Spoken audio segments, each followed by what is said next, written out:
And a pleasant good evening to you all from the Village. We welcome you into Mara Field for Week 6, the final regular season week of this COVID-shortened Ohio high school football season. And tonight's matchup is a Gray Division in the Miami Valley Conference matchup between the host New Miami Vikings and the visiting Lockland Panthers. Joel Sackenheim, pleased to have you with us alongside my partner in crime, hashtag Dentist Dan, the Dr. Dan Vogt. Hello, Joel. This is going to be a fun night, isn't it? I'm looking forward to this, Dan. I'm looking forward to this. We're on TV again. How about it? Look, Mom, you can see us. There you go. All right, New Miami Vikings. Dan, you want to start with New Miami tonight? Sure, let's start with New Miami. 3-0. We saw them a couple weeks ago. What was your takeaway a couple weeks ago and set the stage for tonight? Well, I liked them. I like what they did. They, they're 3-0. They're undefeated. They're doing well. I've actually been studying a little bit more of Lockland. So you ready for tonight's game? Yes, I am, to get me ready. So, Lockland, they're 3-2. They've got to play a few more games. We were talking with Lockland's coach before the game. A couple close calls. They could easily be 5-0. Yeah, Mark Ellis was explaining how their loss to Norwood by 6 points happened on a Hail Mary that they were tied, I guess, in the game. And Right. then their loss to, who else they lose to, CCPA? No, they beat, it was North College Hill last week. Yeah, 28-25. And they were tied in that game until North College Hill basically drove 80 yards to break that open, I guess, with a field goal at the end. So Right. Lockland could, 2 plays here or there, just as easily be 5-0. Yeah. And they feel, Coach Ellis feels like he matches up very well with the new Miami Vikings. Exactly. Now, Lockland seems to be more of a run-dominated team, and that's fine. I was looking at their stats, and they're running quite well. They have a stud, Jaden Thomas. We'll be calling his name a lot, averaging 8.7 yards a carry, 8 touchdowns on the year. Probably some college football in his future. As always, you know, the coach says he's got to get his grades up, and that's what you have to do. So, for those of you that are new Miami Vikings fans wanting to know who Dan's talking about, Jaden Thomas, he's going to be number 32 on your screen tonight. That's right. We're on television tonight, so we can kind of tell you to keep an eye out for it. And Sure. with the quarterback situation for the Lockland Panthers, they've got 2 guys, one of whom is listed as a quarterback on their roster, and the other of whom has actually played more quarterback this season for those Panthers. Yes. Well, they have a sophomore named Cody Willis. Now, he's only come in and, 5 out of 6 passes, but 50 yards. But Deontay Hicks is where everything goes through with Lockland. Deontay Hicks is a senior. He's number 3. He's the more athletic of the 2. Absolutely. And he has basically split the carries alongside that tailback, Jaden Thomas. It's kind of been a 2-heading rushing attack from quarterback and running back this year for the Panthers. So what do you think? We're going to see a lot of read options, right? That would be my guess. After Yeah. talking to Coach Ellis and seeing what the stat line says, it's going to be a lot of which of these 2 guys has the ball, and for New Miami's defense, can you be able to get into the backfield and disrupt that, make the decision a lot more difficult for Deontay Hicks. And then Cody Willis is a sophomore, number 12. He's, I think, probably got a little bit of a stronger arm. He's 5 for 6 on the year. That's a good completion percentage, but a very small sample size. Absolutely. And Coach Ellis said there are certain situations and certain packages that they would like to be able to use Cody Willis behind center as the quarterback rather than Deontay Hicks, although Hicks will, of course, get the majority of the snaps.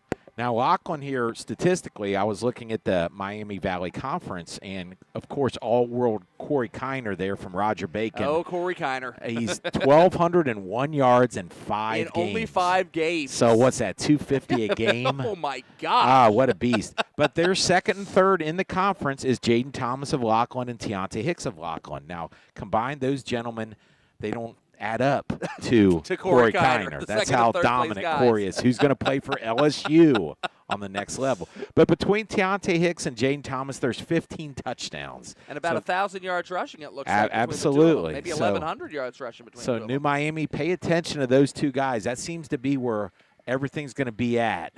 Thomas, number 32, and Hicks, number 3. That's right. And if you look there on the screen right now, you can't see the teams, but looks like good old Lockland here. The Lockland Panthers, they are trying their best to duplicate the Michigan Wolverine look. And me being a Buckeye, sorry, Matt Vogt, I might have to root for New Miami just on uniforms alone tonight. So I love it. With New Miami, all right, Yes. the 3-0. They've had a couple of games got canceled. Their game against North College Hill week 1 got canceled due to a COVID case. Yes. They got that under control. They win their next game. They come out ready to play in week 3 and find out they're not going to have a game there because the Miami Valley Christian Academy ends up not having 11 guys to be able to bring here to the stadium. The joys of Division 7 football sometimes, you get that issue going on. well, they go both ways. These are men out here, I'm telling you that. It's exhausting. It's absolutely exhausting. But they ended up coming back here week 4. They had to play their senior night at week 4. That was the first home game they got, and that was against St. Bernard Elmwood Place. We called that game. They won 14-8 in a very tight, feisty type of game. Yes, it and then was. last week, Chris Vogt and Joey Vogt were down there at Cincinnati Country Day as the Vikings knocked off the Indians 35-10, breaking Emma Robinson's heart and There some you of the go. other Indians down there at CCD. Hey, you're looking on the screen here. It looks like New Miami's going to run through and bust the banner. I was reading the banner. It's kind of a trash talk. It says, you think you can beat us? Now that's fantasy. So I don't know if they're trying to get Lockland riled up here before the game. That's some serious smack talk there. Well, if fantasy is what you're talking about, obviously Tiante Hicks and Jaden Thomas are the ones to watch for Lockland. As for the New Miami Vikings, keep an eye, of course, the key players are the quarterback, number 5, that's Trey Robinette. Yes. I'm curious to see Dylan Spivey, number 42. He's out there holding the American flag right now. You can see his senior leadership there for Spivey. Right. He got injured a couple of times in that St. Bernard-Elmwood Plays game. That's right. It was not a factor and was not the same after that. And eventually, I think he missed the entire second half of that game. And we never did find out what happened to him. Here we come. But he's out there with the American flag, and they're going to be charging through. And here come the Vikings to a COVID-restricted crowd here at Mara Field. And to Hell's Bells going a little through AC/DC the in the intercom. background. Absolutely. Can't go wrong with AC/DC, that's for sure. AC/DC is some good stuff. Now I'm looking at the refs out here, and we'll see if. We've not had the national anthem yet, I don't think. Oh, we haven't. Boy, we are starting a little bit late then. Unless they've played it quietly enough that I didn't happen to notice. No, we're going to have it over the air here. Dan Markham is nodding his head. No, we've not had it yet. Okay. Unless AC/DC Hell's Bells is the new national anthem. Yes. That might not be what Francis Scott Key envisioned. Are they playing Hell's Bells inside the bubble of the NBA Finals tonight for its place of the anthem for LeBron? I don't know if that's going on or not, but touche. Playoffs will start up next week, Dan. Yes. as Dan Markham starts welcoming everybody here, so I think we're going to have the national anthem coming up. We'll pause for a second here. All right.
I happened to notice that Susan there held the clock at 1 second. The scoreboard doesn't make a sound effect, but I had images of Walt Bonner Field at the end of the national anthem going, woo, woo, woo, woo, woo.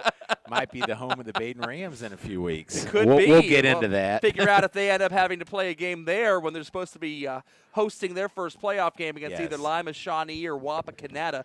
Brackets came out yesterday, and we are this is super this psyched. is Joel's favorite time of year with the brackets. We're gonna talk really in depth about that at halftime. So don't run off and get your food at halftime. Oh, Stay with us. We will certainly delve into the brackets, definitely at halftime and throughout the night. As sure, opportunity presents itself here.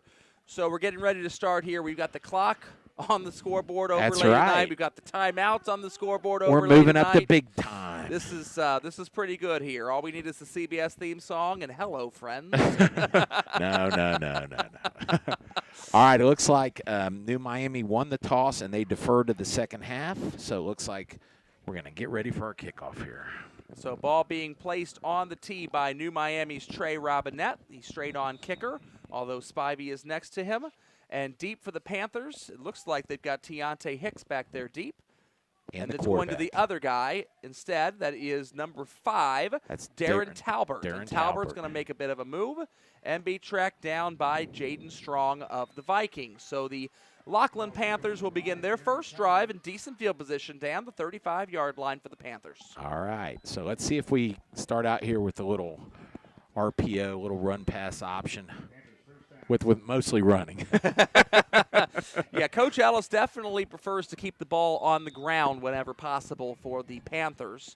We'll see how well their offensive line is able to move. Big Ocean Canyon and Damian Pennington out there for the New Miami Vikings defensive line. Tug Jones out there. Blake Hart's Blake out Hart. there. They are big boys. They got a good stout 4-3 defensive formation there for the Vikings. Hard count. And he faked out his own guy. Yes, he did. Coy Hicks jumps off sides. Shame on you, Coy. You're a senior. You should watch that ball. Come on, Coy. That was the left guard there jumping for Lockland. They thought they were going to fool that big, stout New Miami defensive line with the hard count, and instead the trick's on them. 5 yards back. It's 1st and 15 for the Panthers.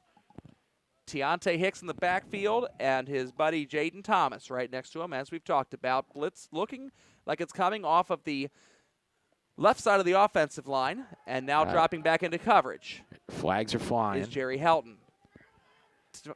Hicks is going to run it. He's going to gain a good chunk of yardage, but we're going to have a flag right at the very beginning of the play. That's the area where you would see an illegal formation. That's somebody correct. lined up incorrectly. And there is your illegal formation call for the official. And so the Lockland Panthers will go 5 more yards farther back. They're going the wrong way, Dan. 1st and 20 is going to be tough, especially on a team that likes to run the ball a lot. So we'll see what happens. We saw this offensive strategy a lot from the New York Jets last night. It's not pretty. Or the Cincinnati Reds, who have no offense. No offense. So I think Philadelphia ended up costing themselves a potential win against the Bengals last weekend by this let's move the ball backwards offensively strategy. Oh, I know. Clock is continuing to run. We've not had a play called yet officially in the books, but the clock does run after that attempted play and illegal formation penalty. And once again, you've got Teontae Hicks in the shotgun with Jaden Thomas in the backfield. Potential read option here. 4 wide receivers in the formation. And it's a straight quarterback power. That was not a read option. He had no intent to hand it at all there. Tug Jones comes in late, as well as Dylan Spivey there for the Vikings. So we're going to have 2nd down and long. And interesting, Lockland's center is a sophomore, and he's left-handed. I can't remember a left-handed center. Lefty center. Yes, you don't see that every day. Watch him here, bending over. He's Michael Minton. Yes, he's snapping number 59. with the left hand. It's the biggest uniform number for Lockland. Yeah, they got the small numbers, that's for sure. He's a sophomore, the center is. And it looks like we have a 5 wide receiver formation now as Thomas is going to go out wide. You also have Darren Talbert there in the slot, the closest guy to him on the right side of the line. Hard count again for Hicks, who's looking to possibly throw. Looks like it was a quarterback and now he's draw. Scramble. Great tackle by Helton. Absolutely. Jerry Helton comes up. He's given up some weight to the quarterback, Hicks. He's just going to go ahead and upend him and knock him down there. It's going to be 3rd down and about 9 for the Panthers. Helton, the senior here. I guess this is truly the senior night, wouldn't you think? This would be the traditional senior night, yes. Although this is not the last home game for the New Miami Vikings. Okay. They're going to be hosting Fayetteville Perry here in 2 weeks in the first round of the playoffs. That's right. 3rd down and 9 for the Lockland Panthers. And once again, it's Hicks and Thomas in the backfield.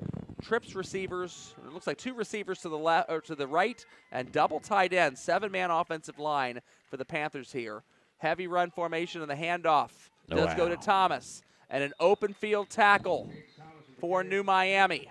And that looks like it's number 7 there, Jordan Robinette, making that tackle and saving what would have otherwise probably been a 1st down. Yeah, you can see Thomas. Guy looks like 32, classic running back number. It's nice to see that. And we have a flag on the play. It's going to be a chop block on Lockland. Now, New Miami is going to accept this penalty. I don't agree with that.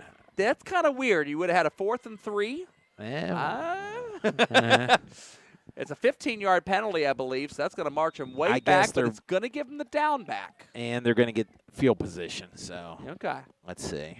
They're playing for field position. This is definitely a field position move. You can't afford to give up a 22-yard play here, but I don't think New Miami and Coach Stuckert is all that worried about that so far.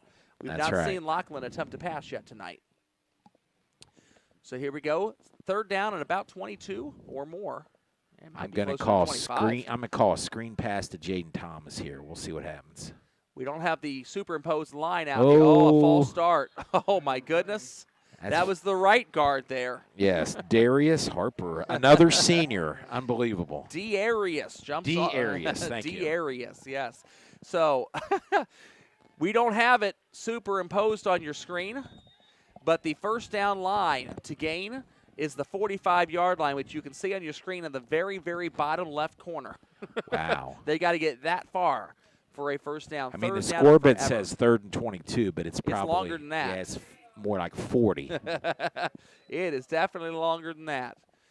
Looks like they're lined up about their own 50, own 17s. You got to watch out, Lockland here. You don't want to throw a pick. 3rd and 28-ish, yep. Yeah, you don't want to throw a pick. Hicks looking to throw.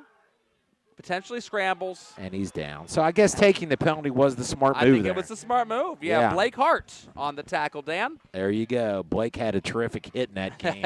He really did 2 weeks ago. Oh, that was a great play. So new Miami coach Stuckert accepts the penalty, ends up gaining about 25 yards of field position in the exchange. That was smart. That's why we're the announcers and they're the coaches. That's it. And Deonza Duncan is back basically at his own 45-yard line. He's the only player that is not on the screen he's right giving now. the punter a lot of respect here. I would have him up near midfield. He's back at the 41. We'll see. Now he's starting to move up. And we have a timeout taken by Lockland. I don't particularly love that either, Dan. It was a play clock thing, but you know what? Where were they at? The 18-yard line. What does it matter at that point in time? You save those timeouts. All right, we're going to go to commercial. We're going to come right back for the punt. 0-0 early on here at New Miami. Inside the Village is powered by Red's Hamburger Shop, the official sponsor of the New Miami Vikings. Still serving the classic Red's burger. Red's is also serving soft serve ice cream and milkshakes. While carryout is still available, Red's is currently working on opening soon for limited indoor dining. Located at 103 South Riverside Drive in the heart of New Miami. Go Vikings! Inside the Village is also brought to you by Heirloom Framing for all your memorabilia and jersey framing needs. Twisted Scissors, a proud supporter of the Vikings. Go Green! Also, and we're back here in the Village, 4th and forever for the Lockland Panthers, who will line up in punting formation. Looks like Shamar Thompson, the senior, is going to be back there to punt for the Panthers. And it was Deonza Duncan earlier, and it still is Deonza Duncan. He is very dangerous in the open field as a return man. Sky-high punt. Dan, you're right about too much respect for that punter there. It's going to roll dead. It looks like not even quite reaching midfield. As it is down by John Brown of the Panthers, and the New Miami Vikings will begin this drive at the Lockland 43-yard line. They did not get that punt even past where they would have needed to get a first down. Wow. Okay, well, New Miami, they can't ask for anything more with this field position. Oh, my goodness. That's great. This is everything you ever want to start this game out. Getting kind of lazy as announcers. We don't even need to name the time or anything. It's right there on your screen. I know. You can see it. The sun goes We've down. been doing radio all year, guys, and now having TV, it's just changed us. We got to let you watch it and not talk so much. We're a little spoiled here. Trey Robinette's in the shotgun. He's got Spivey to the left of him, and he's got, it looks like Duncan maybe? Yes. No, it looks like Donovan Howard to the other side of him. And the handoff goes to Howard. Great penetration. Nowhere. Yes, that was Andre Madison, the junior, 54 on the tackle. He hit him first, and Coy Hicks hit him second, and down to the grass, the natural grass surface, he goes. So a little trivia question for Joel here.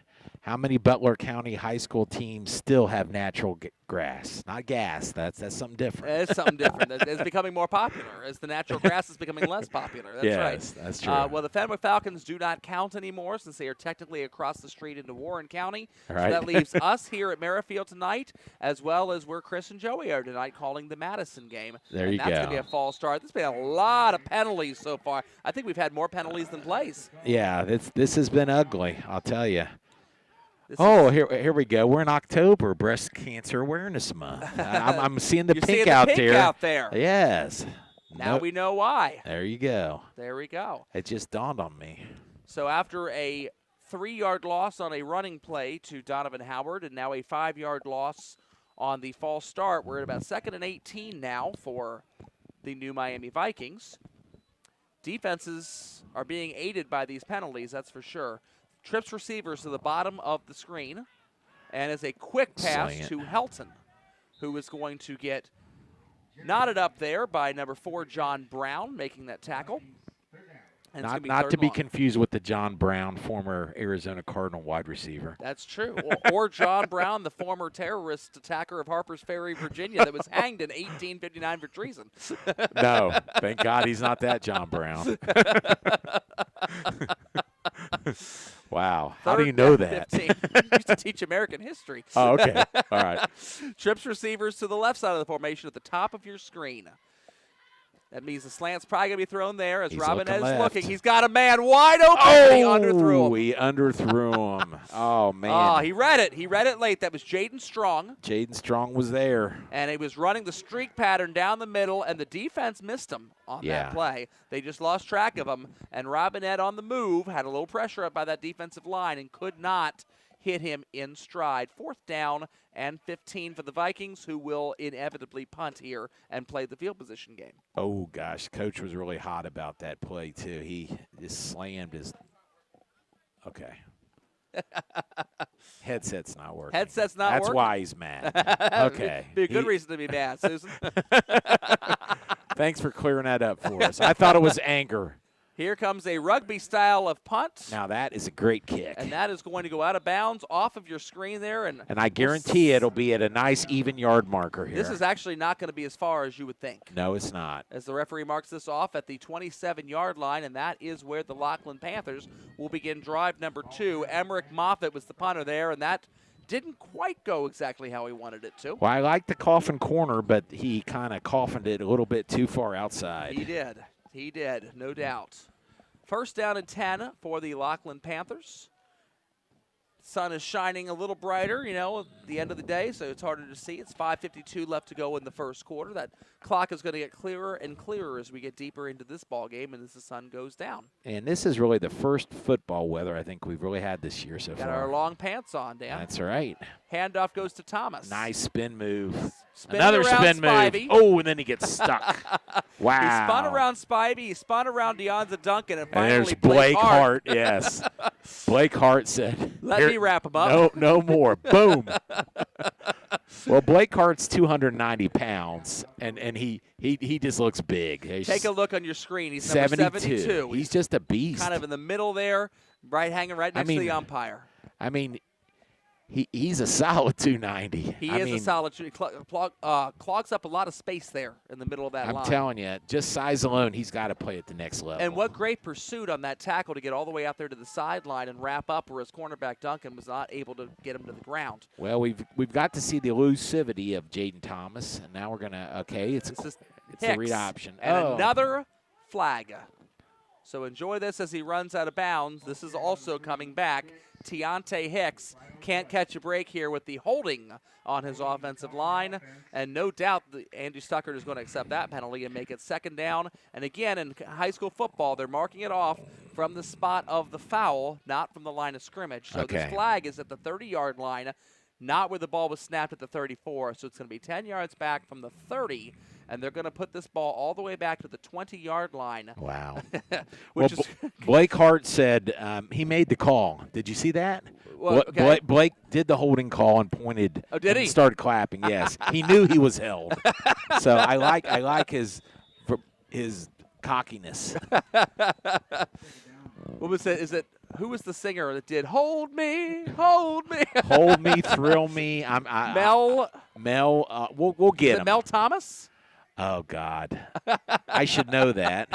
All right, it's about 1963 is when the song came out. Mel Carter. Mel Carter. Mel Thank Carter, you. yes. Thank God for the internet. Yeah, that's right. That's right. Google it and search it, right? There you go.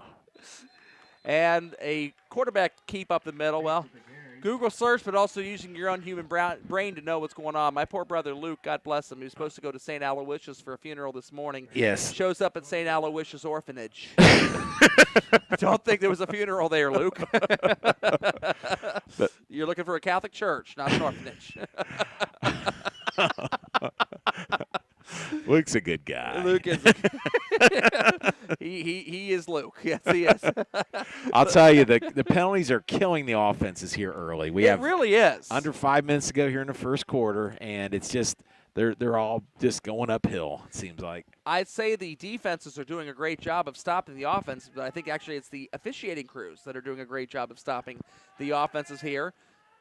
He's looking left, then looks right. Little floater pass. It's complete to Shamar Thompson, and New Miami is perfectly content to let them have that 2-yard gain on 3rd and 12. That's right. So it's going to be a 4th down and another punting formation as Lockland is able to do precious little with that field position. And so again, now Shamar gets the punt after getting pummeled on a short gain there. So he's a jack of all trades. He's a punter. He's a receiver. He's doing it all. As the cameraman up top zooms out, you can see the couple of New Miami coaches there on the sideline wearing green T-shirts that read Kenny Strong. Can you tell us about that, Dan? I sure can. Let's wait for this punt first. As they're all getting lined up here, we are down to 3:54 and counting in the first quarter. And here is the punt, nearly blocked by Helton. Should get a good and roll. It's going to bounce along the sideline and out of bounds. Kenny Strong. Well, Kenny Strong is a New Miami alum, and unfortunately, Kenny Cheek is his name. I'm sorry, his name is not Kenny. His name Strong. is not Strong. Yes. Kenny Cheek, thank you. He's a New Miami alum, and he has a brain tumor, and he's a huge New Miami supporter. He was a former sheriff here at New Miami. He's currently a nurse right now. Had the surgery. He's in attendance over there. Came in and everybody feels for this guy. They want him to beat this thing, and so far looks like he's doing it. And that's why they have Kenny Strong T-shirts. There it is. 1st and 10 for the New Miami Vikings. Looks like a couple receivers to the bottom of the formation. This is a straight run for Trey Robinette right up the middle. And he's going to gain a decent little chunky yardage there. Nice effort. 6 yards. Well, we've not seen a lot on the offensive end due to all these penalties. I think goal number 1, Dan, is just to avoid penalties on this drive and see where it leads you. That's what you got to do. That was Darius Harper on the tackle. Calling his name a lot. He's been a very active Panther there for the white and blue and is it maize? It's got to be maize and blue. It's got to be maize and blue, right? It's Michigan colors. Look at those Michigan helmets there. Go Buckeyes. But anyway, here we go. Looks like they've got now Donovan Howard to the left side of the quarterback Robinette, and that is Howard. Ooh, boy. And Howard has nothing. Nothing. And good sportsmanship on the outside of that. That was Jerry Helton and Jaden Abner kind of getting themselves tangled up away from the pile at the end of that play, and they both kind of drove each other to the ground, got each other up, and slapped each other on the helmet. That is nice. Said, I hope I didn't give you COVID. Yeah. I don't think they said that. not a lot of social distancing going on out here in the field, but no. We're glad we have a season. Absolutely. We're so glad that we have a season. Absolutely. We got playoffs coming around the bend next week. 2:20 left to go in the first quarter and counting. Okay, we got Trips three. receivers. Yeah, three on the right. That's where Quick he's looking. slant. He's got Helton. And he's short. He didn't get it. Jaden Thomas with a nice hit there.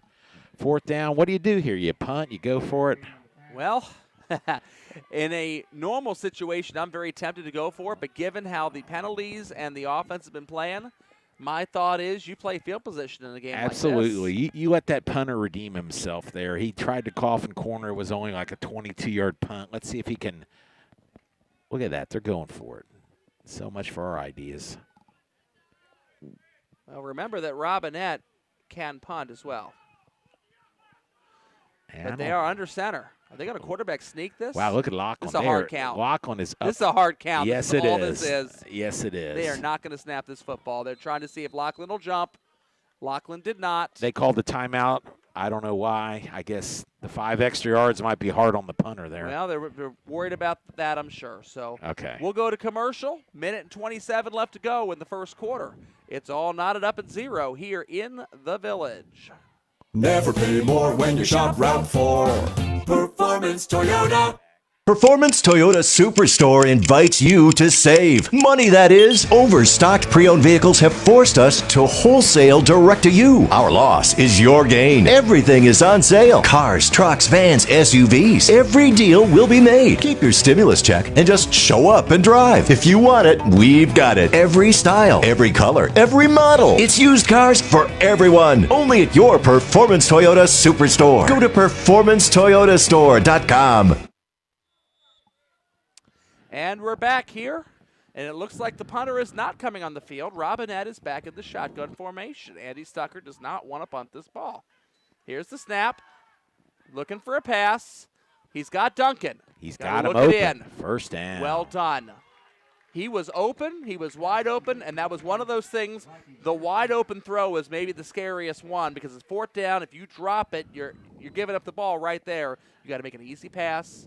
Easy catch. Oh, yes. The quarterback just kind of floated it out there. He didn't want to underthrow him or overthrow him. Jackson Gifford has just scored a touchdown for the Ross Rams. Okay. They take a 7-0 lead over the Mount Healthy Owls. That's in Division 3. End of the first quarter, Coleraine and Hamilton.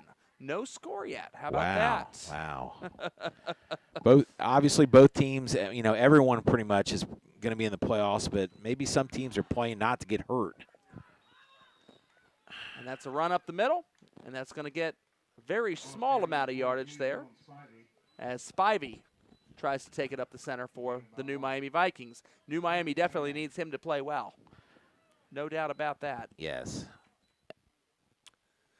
2nd down and 9 coming up for the New Miami Vikings as we wane the last few seconds off the first quarter clock. We're down below a minute. We're down below 50 seconds here, so there'll be time for at least one more play, if not 2. I'm still waiting for those COVID tests to see how many cases are through the football. We'll explain that in a minute. Trey Robinette's got Trey the yardage is flying. And another flag is going to negate this touchdown. Oh, gosh. It's at the spot, though. It's at the spot. So they're going to get the first down, and they'll probably be back. If you look and see where the referee is, he's kind of distant there by the Lockland sideline. They're standing over that flag at around the 16-yard line. It's going to move the ball back to about the 26. It will still be enough, even after the penalty, for New Miami to have a first down and a new set of downs here, as you say, Dan. That's which right. is good. But the touchdown is certainly negated as Robinette had a huge hole legally and then was the benefit of another hold down the field illegally. There's Robinette kind of walking towards the sideline. Boy, he's thick from the waist down. He's kind of got a running back body, even though he's the quarterback. Talking to coach over there, and now he's going to come back into the huddle. The clock is stationary at 28 seconds here in the first quarter. And when the sun goes down, you might be able to see it a little bit better on the screen there. Right now it just says light first quarter. Here we go with the shotgun formation, 2 running backs to either side of Robinette. Blitz up the middle. And he's got his man, it looks like Duncan, makes a break Duncan's- and finally hits his knee on the ground as he's wrapped up there by Jaden Abner. And another flag on the play as this is going to be a hold on the New Miami Vikings. Well, we were talking with Lockland's coach before the game, and he was a really nice guy. And he turned around and saw the officiating crew, and he said, Uh-oh. Uh-oh, not these guys. So I guess they like to throw the flags. That's what I'm guessing. They must have that It reputation. seems like that. They must have that reputation. As Lau Alzado used to say, that's an old reference. Here we go, Let them Dan. play. Oh, yes. Let them play. They're not letting them play tonight. That's Not for tonight. sure. 21 seconds remain in the first quarter. I think we got that camera fixed a little bit there. That looks nice That looks now. pretty nice there. That's right. Now, see the center. He's running out with the ball. And in case you've not been following this, he'll place it on a beanbag that was placed by the officials. So the officials don't have to touch the ball in between plays. First and very long. You got to think about 4-down territory here and just chopping this very slowly off here. Robinette's going to roll around, get Nice a nice throw. little chunky yardage. Nice. Well done. That's Jerry Helton. He got actually most of the yardage required, and that is going to be the last play of the first quarter when the clock expires. Nice throw by Robinette there. I mean, he's rolling, throws it across his body. He did set his feet, straighten his hips, and threw an accurate ball. That's hard to do at any level, much less the high school level. All right, we'll be back here at the end of the first quarter. It is no score between Lockland and New Miami. Inside the Village is powered by Red's Hamburger Shop, the official sponsor of the New Miami Vikings. Still serving the classic Red's burger. Red's is also serving soft serve ice cream and milkshakes. While carryout is still available, Red's is currently working on opening soon for limited indoor dining. Located at 103 South Riverside Drive in the heart of New Miami. Go Vikings! Inside the Village is also brought to you by Heirloom Framing for all your memorabilia and jersey framing needs. Twisted Scissors, a proud supporter of the Vikings. Go Green! Also, Reflections for Life Pioneers. All about your lawn, landscaping, and lawn service. Call 513-233-0159.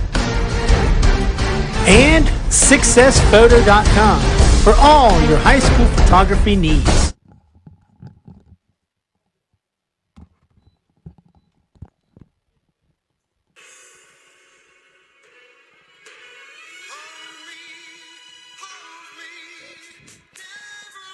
The dulcet sounds of Mel Carter, Hold Me, Thrill Me, Kiss Me.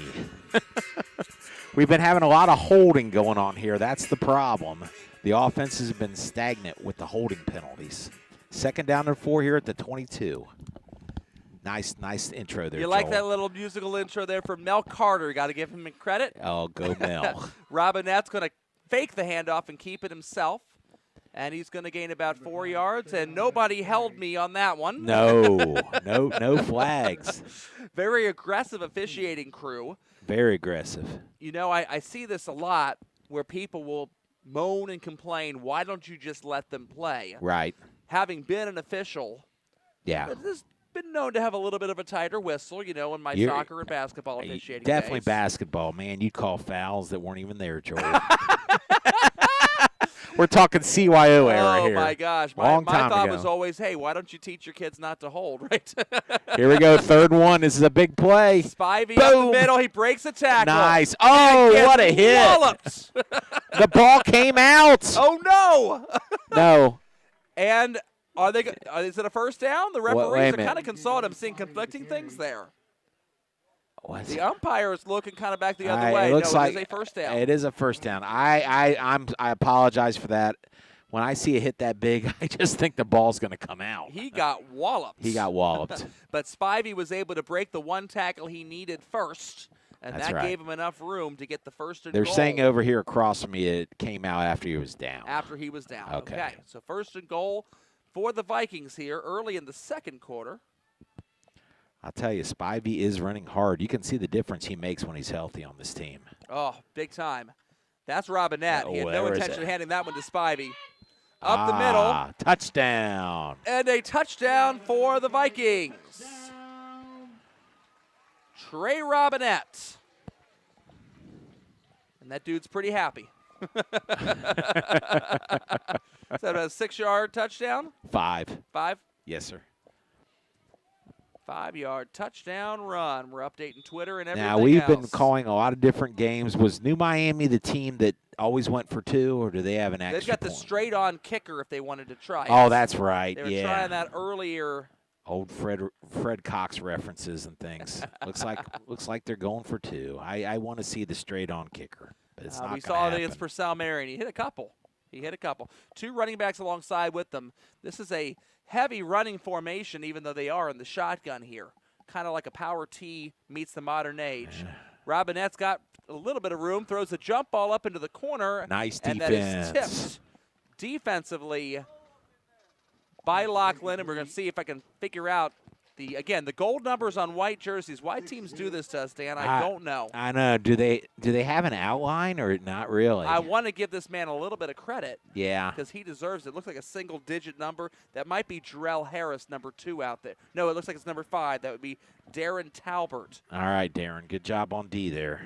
All right. So Robinette's 5-yard touchdown run does have New Miami leading 6-0 over Lockland. There you go. We had mentioned earlier about the Division 7 playoff picture, and here's what we're looking at. We said New Miami is going to be playing Fayetteville Perry. That is in an 8-9 game coming up in 2 weekends. Both teams have a bye next week on October 9th, and they'll play each other on October the 16th. And New Miami fans, we'll go in more depth about We will. Fayetteville Perry, so you kind of know what to expect when we get into that game. But All right now, I think New Miami can win that game very, very easily. Line We'll drive tell you why. kickoff, bobbled, put down to the ground Indecisive. by Darren Talbert, and he's What going to now moves tuck he it has. up. Wow. He's got some moves. And it's turned into a rugby scrum. Honestly, they kind of saved him from a big hit there by blowing the whistle dead 2 yards where he was actually stopped. The ball's resting at the 40-yard line, and he got every bit that much by his forward momentum, but they're going to mark him at about the 38 or 39, and that is where the Panthers will begin this drive trailing 6-0. Okay. Let's see if the Panthers can, avoid the penalties here and get a drive going.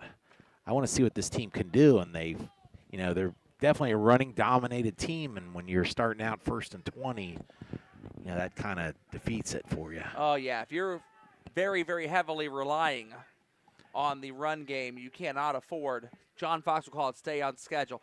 Under center comes the other quarterback there, number 12. That's right. And that's what you're talking about, Willis. Yeah. Cody Willis hands the ball off to Jaden Thomas there. Are you going to do one of these Willis references? What you talking about, Willis? There you go. I knew it was coming.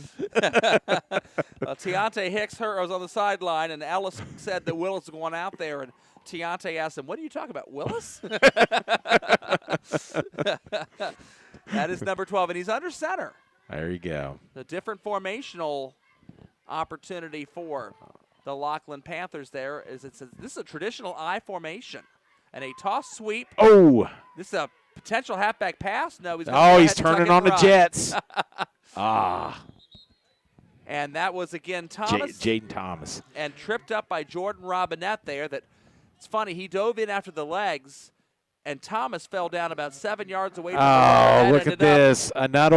We have a chop block here. Oh, my goodness. So just when they get a great run, back it goes the other way. You think this is what Mark Ellis was talking about when he said, oh, this officiating crew? Yes. Oh, my goodness. Lockland football, they're killing themselves right now. A lot of penalties on the offensive end. They're for the playing like the Panthers. Michigan Wolverines out here. That's the problem. Jim Harbaugh would be just fuming right now. All these penalties, Matt Vogt. All these penalties. It's got to be the helmets.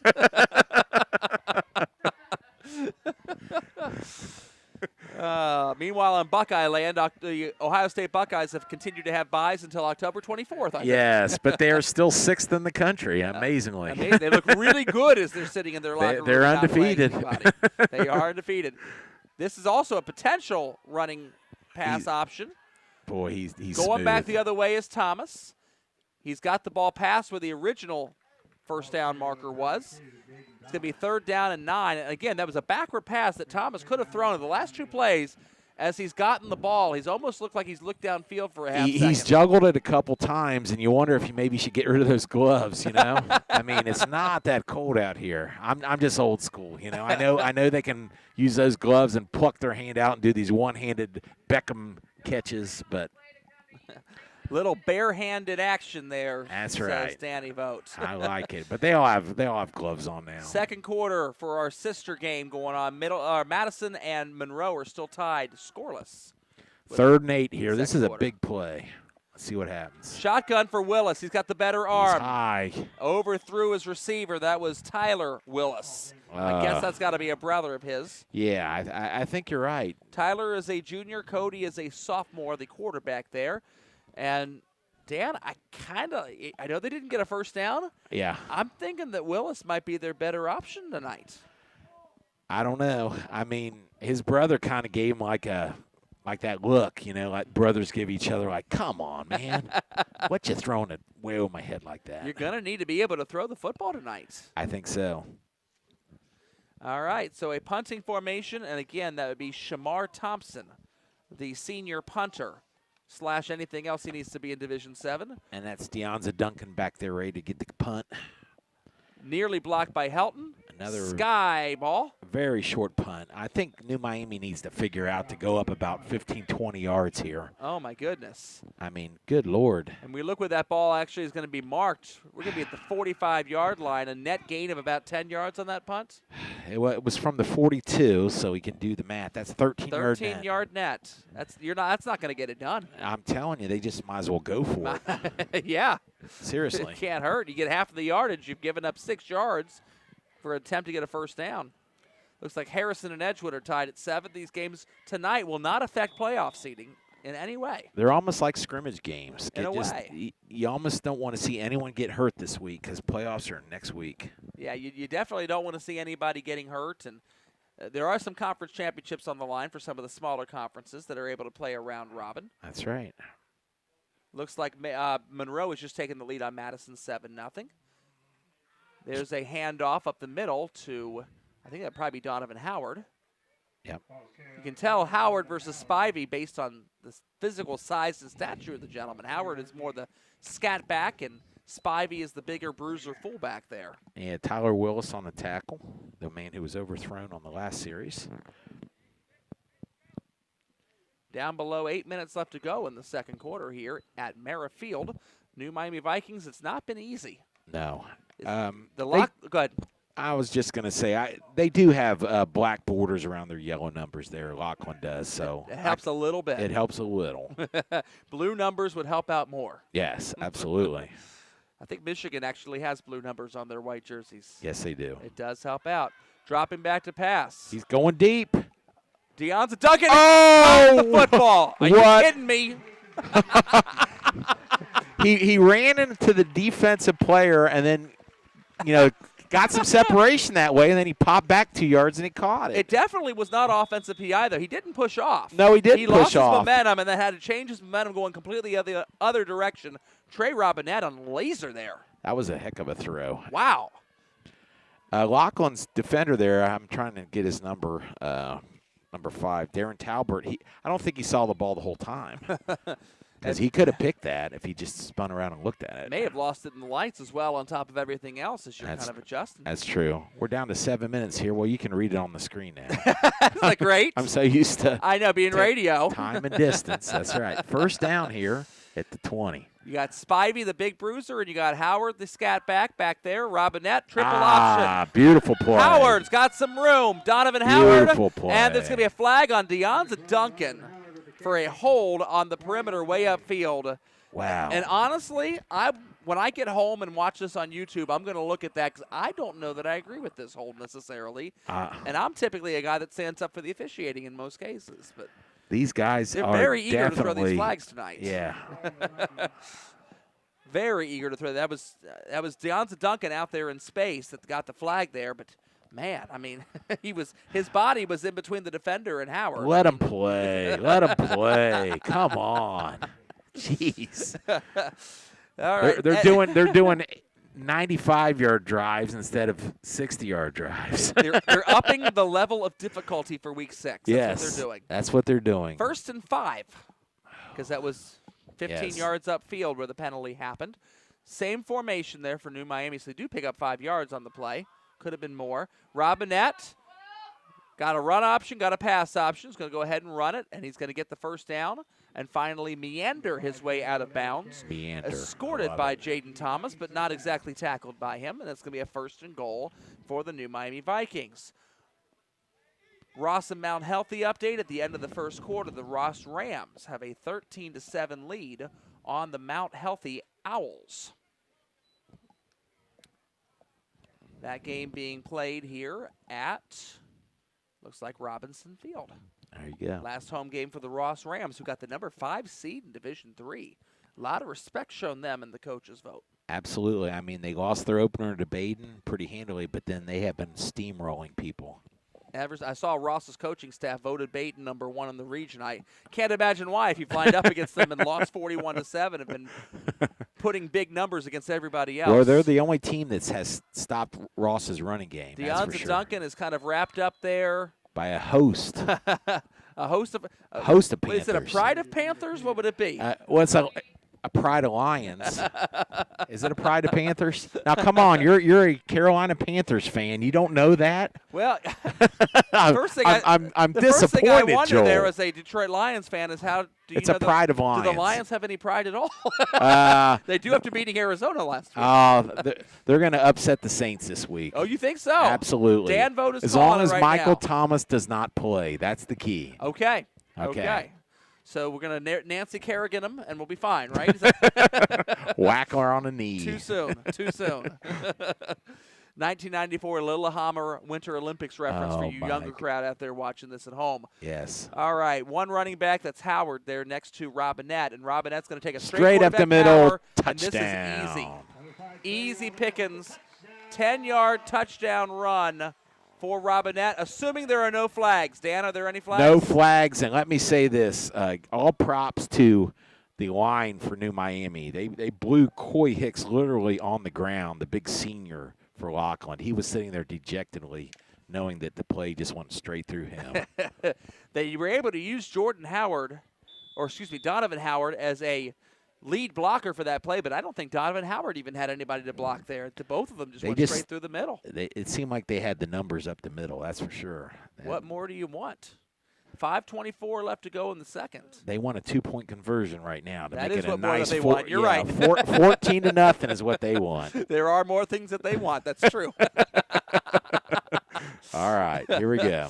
Robinette sends Spivey in motion and moves Howard over to the other side of him in the You know what? I backfield. do the same play. Nope, they're throwing. They're looking for the corner. That's Duncan, and that's not going to have much of a chance.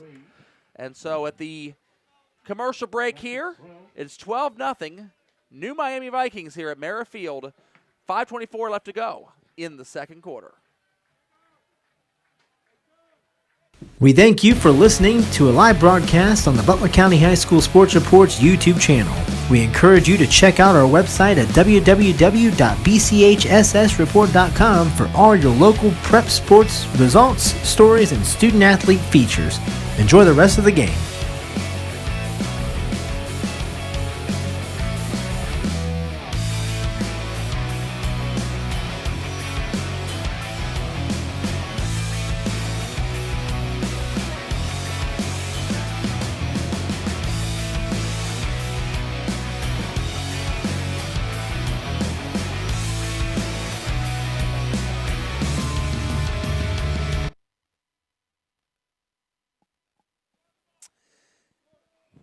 Just saw after the end of the first quarter score up in the Midwest Athletic Conference, the New Bremen Cardinals leading Versailles 12-0. I believe Versailles was 4-1. That's a very impressive score for the Cardinals, who were shown a very, very large amount of respect in the coaches' vote. Even though they're 11th in Harbin's right now, they got the number 3 seed in the bracket, and probably deservedly so. That's a darn good football team up there in New Bremen. Oh, yes. Well, they've lost to great teams. They lost to Coldwater, and I'm trying to think of the other one. Marion Local is the other Local, one. the number 1 seed. Number 1 seed, 9 straight state championship games. Wow. Another flag on the field, although this one was predictably so. On the kickoff, because he kicked it out of bounds, yeah. They're just getting their practice in there, Dan. penalty city here. I wish we knew. I wish we had someone who could keep track of these penalties. This is by far the most penalties I've seen in a high school game. Oh my gosh! And we're still in the first half. I mean, the entire game. And honestly, there's only one that I saw that I would like to look at the replay and question. It's been a lot of very obvious things, you know. Yeah. The holding there down there. Well, they ended up scoring anyway. They scored anyway. Yep. Miami did. Yeah. I mean. All right. Let's see if Lockland can get a drive going here. Well, let's without see who they have penalty. in quarterback.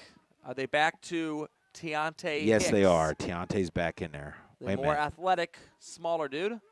And he's got Jaden Thomas there next to him, and he's running a hard count or trying to run a hard count. Let's just not hope he draws his own line off. Jaden Thomas Jaden looks smooth. is able to get about 3 yards there. New Miami's defensive line, man.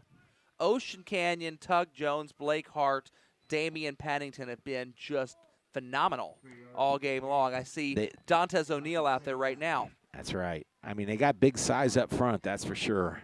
That's why they're undefeated. It has really helped them out, helps them to stop the run. And Lockland's offensive line has not had the better of them tonight. That's for darn sure.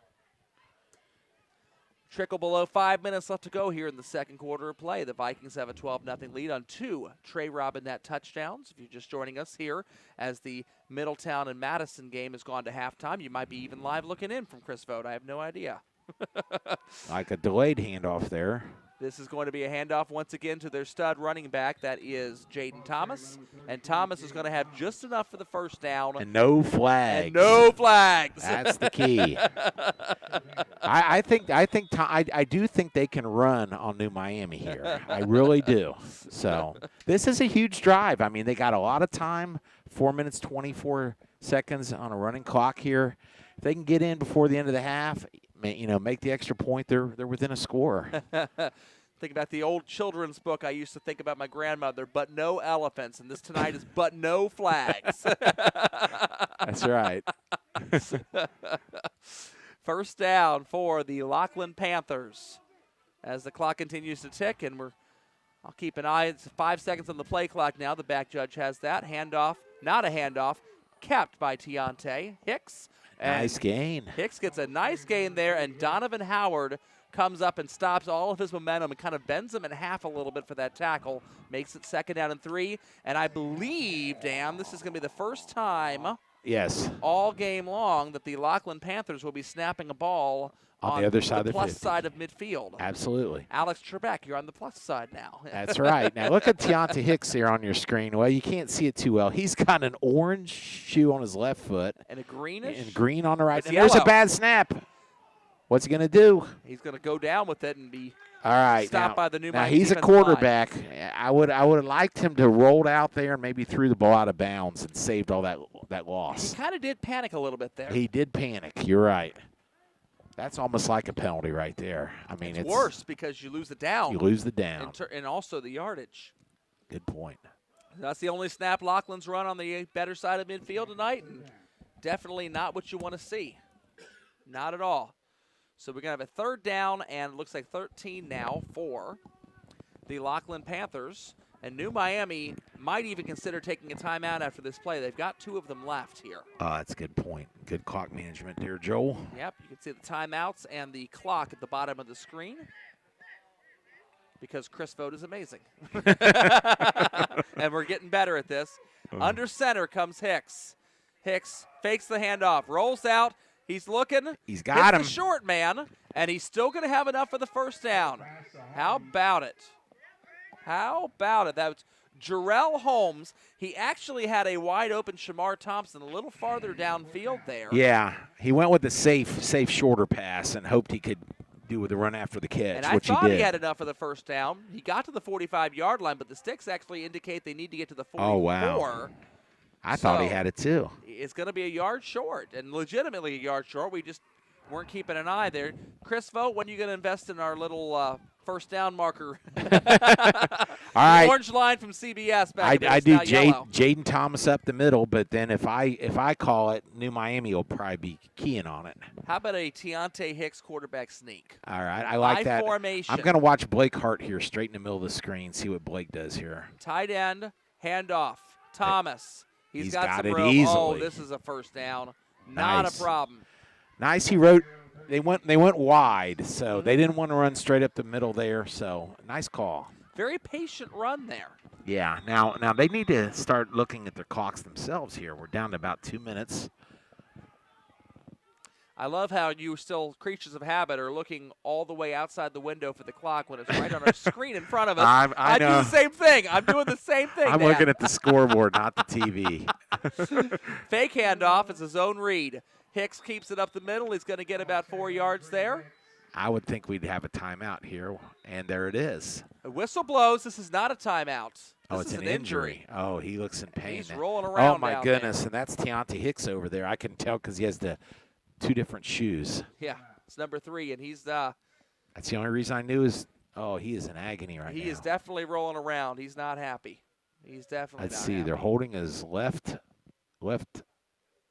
foot, so I hope he's all right. I hope it's a cramp. That'd be amazing if it was. I don't know that I. Now he's taking his helmet off. Yeah. We're going to go ahead and go to commercial break as they go ahead and take care of Deontay. So All right. We'll be right back here in a moment from New Miami. 12-0 Vikings late in the second quarter. Inside the Village is powered by Red's Hamburger Shop, the official sponsor of the New Miami Vikings. Still serving the classic Red's burger. Red's is also serving soft serve ice cream and milkshakes. While carryout is still available, Red's is currently working on opening soon for limited indoor dining. Located at 103 South Riverside Drive in the heart of New Miami. Go Vikings! Inside the Village is also brought to you by Heirloom Framing for all your memorabilia and jersey framing needs. Twisted Scissors, a proud supporter of the Vikings. Go Green! Also, Reflections for Life Pioneers. All about your lawn, landscaping, and lawn service. Call 513-233-0159. And SuccessPhoto.com for all your high school photography needs. And we're back here at Mara Field. Deontay Hicks was helped off the field a moment ago. Could not put any pressure whatsoever on his orange shoe on his left ankle. Yeah, left. They're still did not look pretty necessarily. No, and that's not what you want right the week before the playoffs start. I'm going to assume that Cody Willis is going to be handling the quarterback duties the rest of the night here. Oh, my goodness. That's Jaden Thomas. You could not see this right off the side angle there of your screen, but there was a wide receiver that basically was feigned to block, and that was number 11, Shamar Thompson, who's coming back to the huddle late. He was standing 20 yards downfield with his hands up in the air, expecting the halfback to throw the ball to him. And he was wide open. Wow. And the halfback, Jaden Thomas, I wonder if most of these runs give Jaden Thomas the ability to throw it, because it looks like several times he's looked like he's had the opportunity to throw it and is not. Cody Willis. He's going to get sacked. Oh, my goodness. That's Blake Hart. There he is. Mama, there goes that man again. And they're not calling. No, they just stopped the clock. And a timeout is taken by Lockland to set up a 4th and ridiculously long. About Intriguing. 8. 4th and 8. Intriguing. All right. So here we go. All right. 32 seconds left. It's a 4th down and 8. What do you think, Dan? I think, obviously, they're going to throw. I think New Miami will not try and score if they turn it over. I think they'll go into the half with a 12-0 lead. Don't want to do anything dumb. Don't want to commit a couple more holding penalties or whatever else. Exactly. Maybe they'll just run it up the middle and see if they can pop it. If they pop it, great. And if they don't, then that's fine. But with Deontay Hicks out, injured, the biggest offensive threat they have is Jaden Thomas here. So we'll see.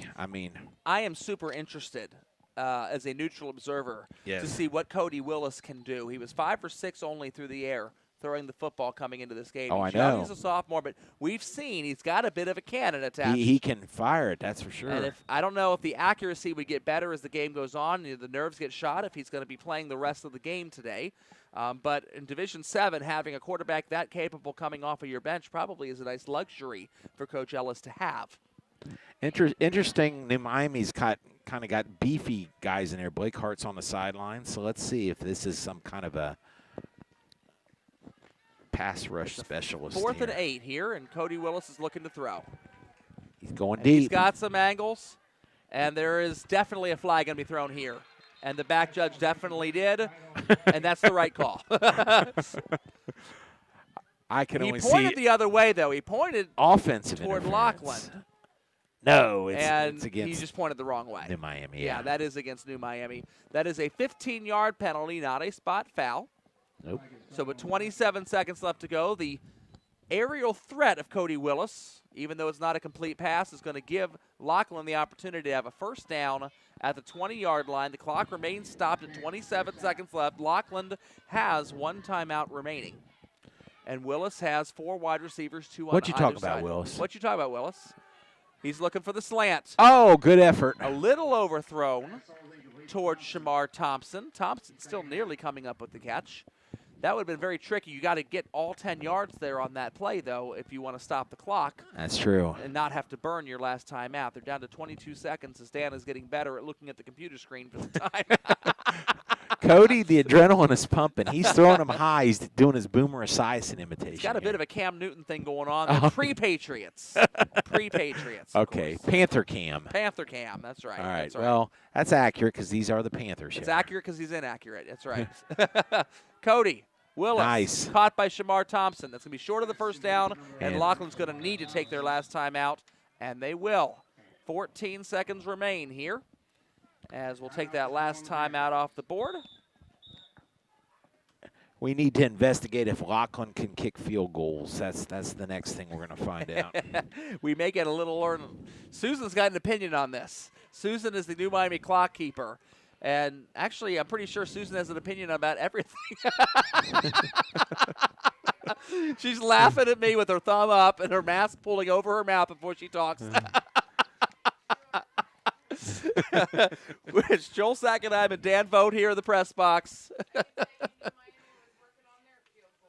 Okay, Susan says she's got inside information that New Miami was working on their field goal kicking unit. Yeah, we got to find about Lockland right now, though. Dan Markham is the announcer, the PA announcer, and Susan's the clock keeper. And Dan actually said that if there's a car accident that happens anywhere in the village of New Miami, he does not go to the Butler County Sheriff or the police department. He goes straight to Susan to find out what happened.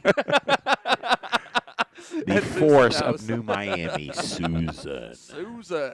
All It's right. like Cher. She doesn't even get a last name. She just has one name. All right, third down. No timeouts left for Lockland. If New Miami can get a sack here or can make a tackle before the 10-yard line, they will be able to get rid of the rest of this clock as Willis looks toward the end zone.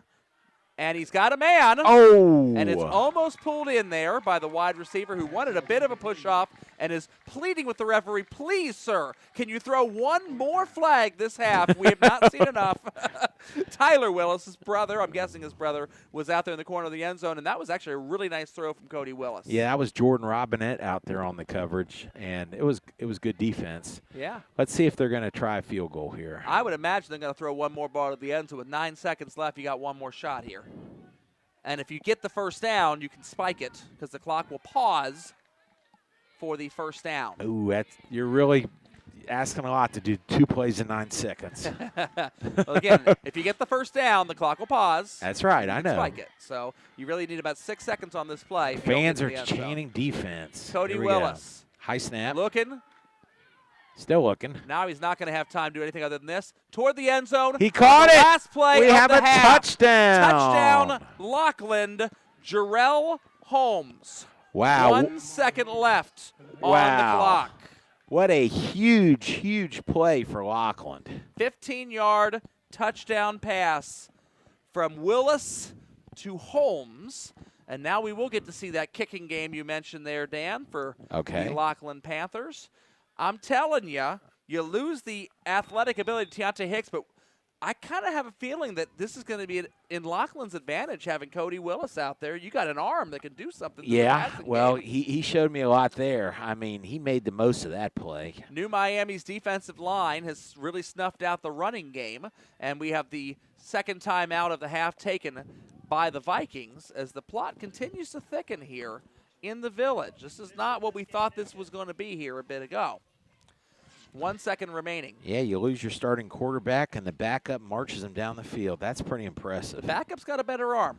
Yeah, he does. He's not going to be able – no one's going to be fooled by scrambling ability for Cody Willis. Nope. No one's going to think Cody's going to scramble. But if Mark Ellis can go in at halftime knowing that Deontay Hicks is not going to be back out there, you can game plan at halftime a pass-oriented attack, and the Vikings are going to have to Kinda really blitz 'em a little. readjust on the fly. Sure. You're now this whole second half, you're going against a totally different offensive system than you were expecting through film study because Willis had only thrown 6 passes so far. So here come the Panthers with 1 second remaining in the second quarter. And this is going to be... That's Juan. Their kicker is named Juan Conte. Okay. So we'll see if that's him out there. It looks like that is Juan Conte. Okay. C-A-N-T-E. Under the hold of Tyler Willis. Late man coming on there for the Panthers, and we'll see what kind of a extra point opportunity, not a field goal, but an extra point for the Lockland Panthers. Okay. Soccer style. He is soccer style. Here's the snap. High snap. Hold is down. Oh, my Oh. gosh, that never even got above the waistline of the defensive line. Not a lot you can do with that. That was more Juan Picante. Kind of a salsa. Oh, my goodness. All right, so we still got the 1 We second got the on 1 the clock. second. Now, Dan, do Yes. you agree with me on strategy here? I want to see what you do with 1 second here if you're Lockland. Squib kick. I like an onside kick here. Okay. And the reason I like an onside kick here, and Susan, the clock keeper, knows this, is that the clock will start as soon as it touches a new Miami Viking. So if you can kick this somewhere and be able to recover this cleanly without New Miami having touched the football, the clock would, in theory, not start. And you would Okay. keep that 1 second on the clock if you get a perfectly clean, untipped recovery. A lot of coaches don't use that very well, but That's good. that's what I'd be thinking. And New Miami, I'm sure, is probably agreeing with this, looking the way that they are lining up in kick return formation here. We'll see what kind of onside kick play the Lockland Panthers have, or if they just simply squib it. You obviously don't want it to go out of bounds, because the clock also would not start there if it goes straight out of bounds. Okay, so high school does NFL rules. You got to have the same amount of players on both sides of the I don't kick. know that that's necessarily the case. It's a squib. There's your squib. And Oh. there's the deflection. And so the clock will wind out as Lockland recovers the ball and has no time left on the clock. Couple Lockland fans very excited on the other side, but that clock starts as soon as New Miami touches the football, and that is the final play of the first half. Entertaining it has been here Very at good game. Merrifield. Lockland Panthers digging in here. We have reached halftime with the score, the New Miami Vikings 12, the Lockland Panthers 6. Inside the Village is powered by Red's Hamburger Shop, the official sponsor of the new Miami Vikings. Still serving the classic Red's burger. Red's is also serving soft serve ice cream and milkshakes. While carryout is still available, Red's is currently working on opening soon for limited indoor dining. Located at 103 South Riverside Drive in the heart of New Miami. Go Vikings! Inside the Village is also brought to you by Heirloom Framing for all your memorabilia and jersey framing needs. Twisted Scissors, a proud supporter of the Vikings. Go Green! Also, Reflections for Life Pioneers. All about your lawn, landscaping, and lawn service. Call 513-233-0159. And SuccessPhoto.com for all your high school photography needs.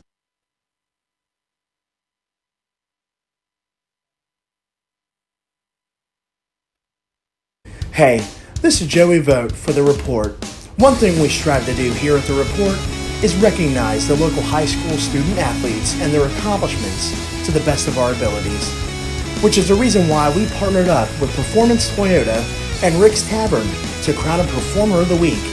We choose a student athlete from each of our coverage area schools from any sports and let family, friends, and your school vote in the Report's Performer of the Week poll on our website. Tell us who you think should be in our Performer of the Week poll, and most importantly, enjoy the rest of the broadcast.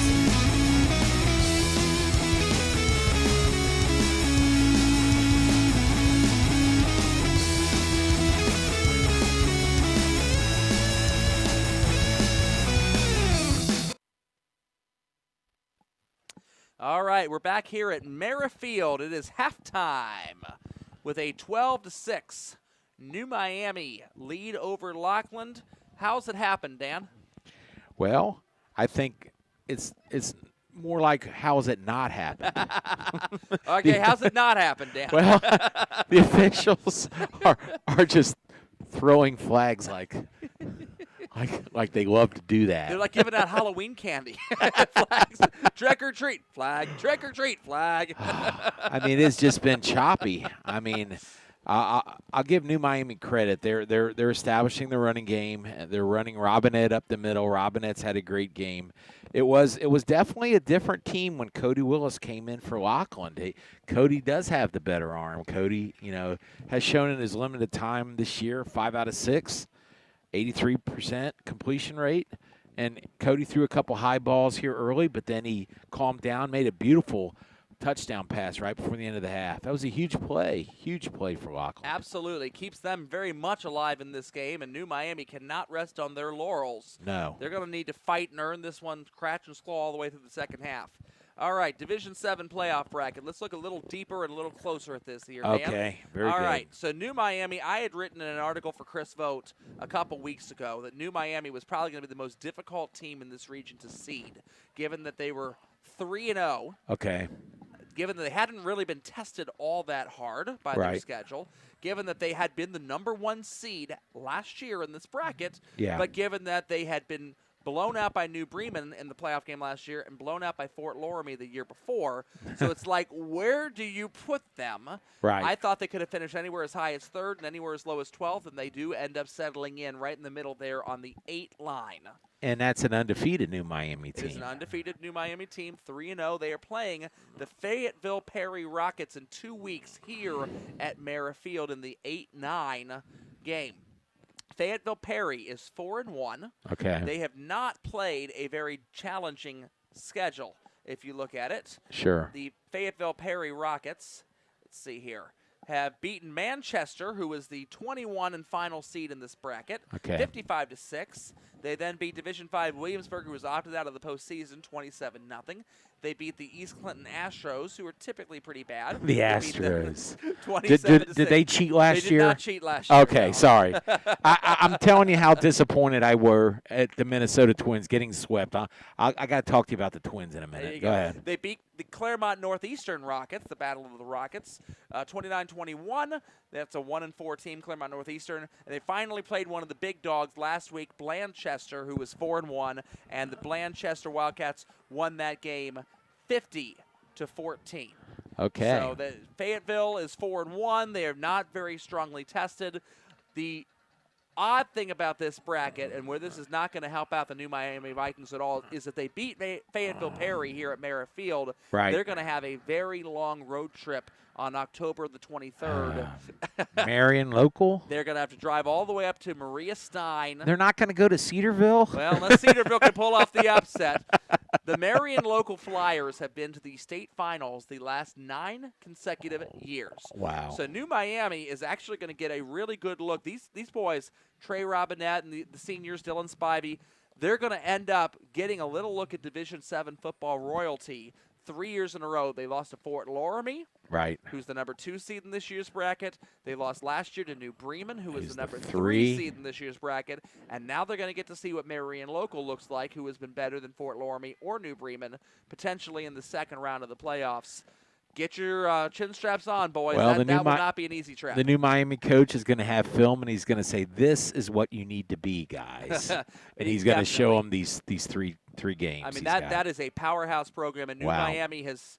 They're going to get the scenic tour of all the different powerhouse programs around Division 7 for this senior class. They're going to see 3 of them.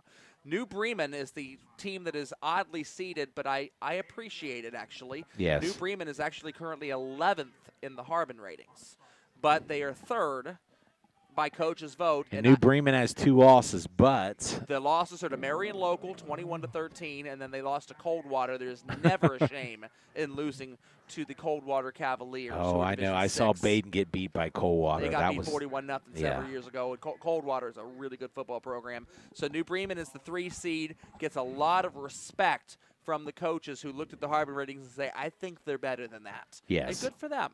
They Yeah. deserve it. St. Henry is the 6th seed. They're also in that conference.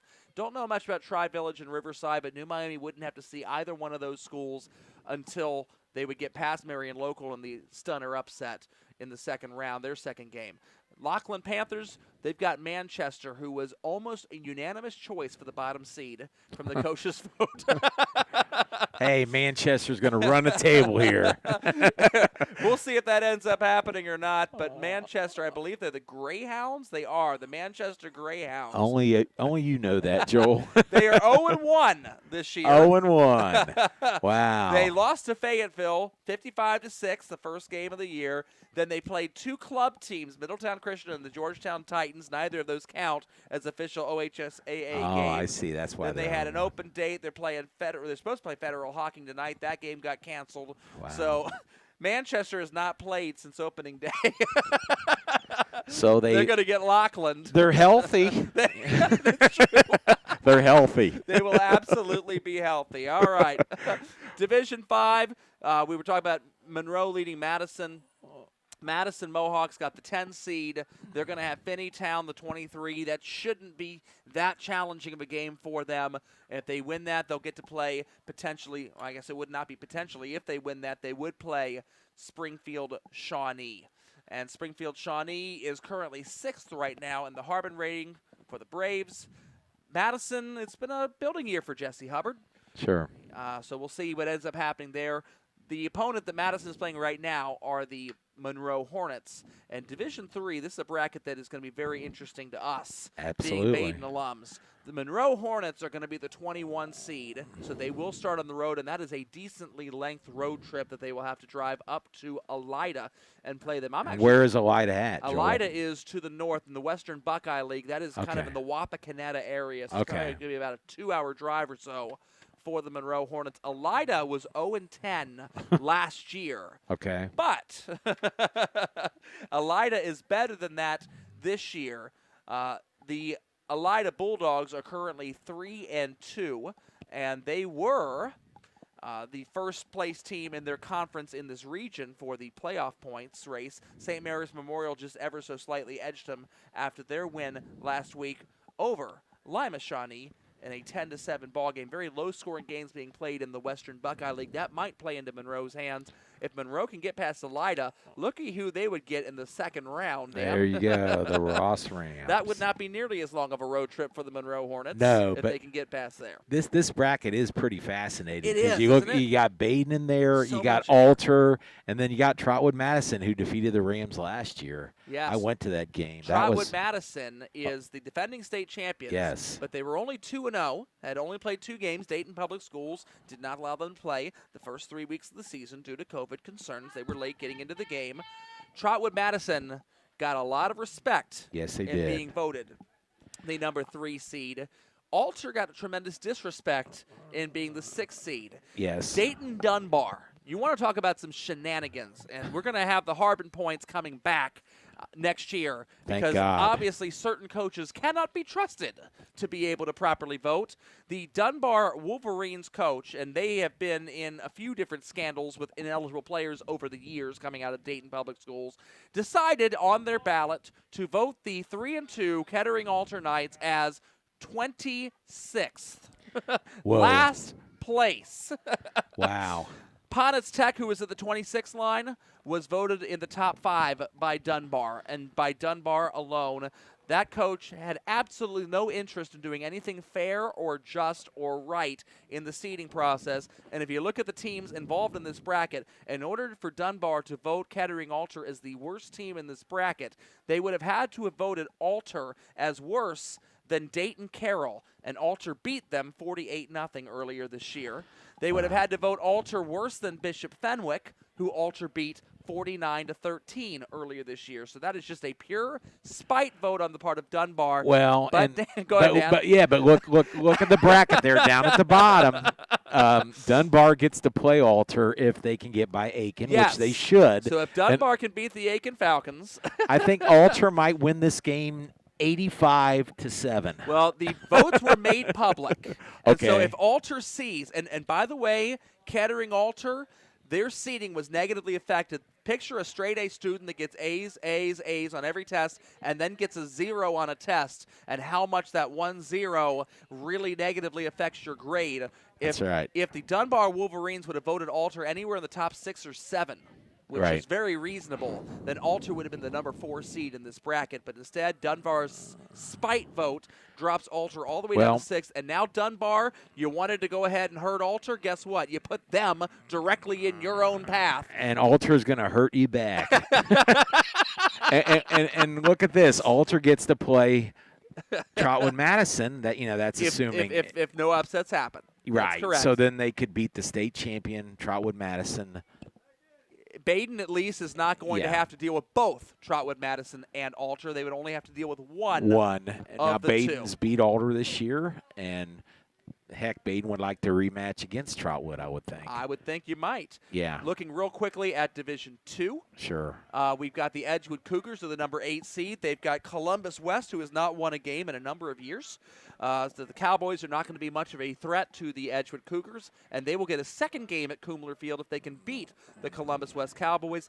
Talawanda is the 13 seed. Okay. They got to play Belmont, which is a game that Larry Cox feels, I'm sure, at Oxford that he probably could win. Sure. If they win that game, they're going to play the Kings Knights. You and I saw Kings play Middletown early this year. Kings is good. Kings is good. That's not going to be an easy matchup in any way, shape, or form for the Talawanda Brave. Real quickly, we'll look at Region 2 of Division 1. We'll get more into Region 4 Division 1, but the Middletown Middies, if you remember from last week, actually based on 2 Columbus schools, Thomas Worthington and Westland, dropping out of the playoffs. Middletown ends up getting moved up to Region 2. We worried about a possible trip to Toledo, to Perrysburg, to Findlay. Looks like they're only going to Clayton Northmont. Now, Northmont's a very good team. However, not nearly as big of a deal in terms of travelage, at least, for the Middies. They're not going to have to drive 3 hours to get spanked by somebody. So we're back here live, starting the second half.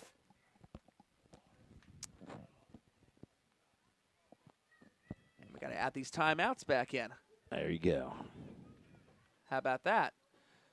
All right. So we begin the third quarter of play, and the New Miami Vikings are going to get the ball. Good field position.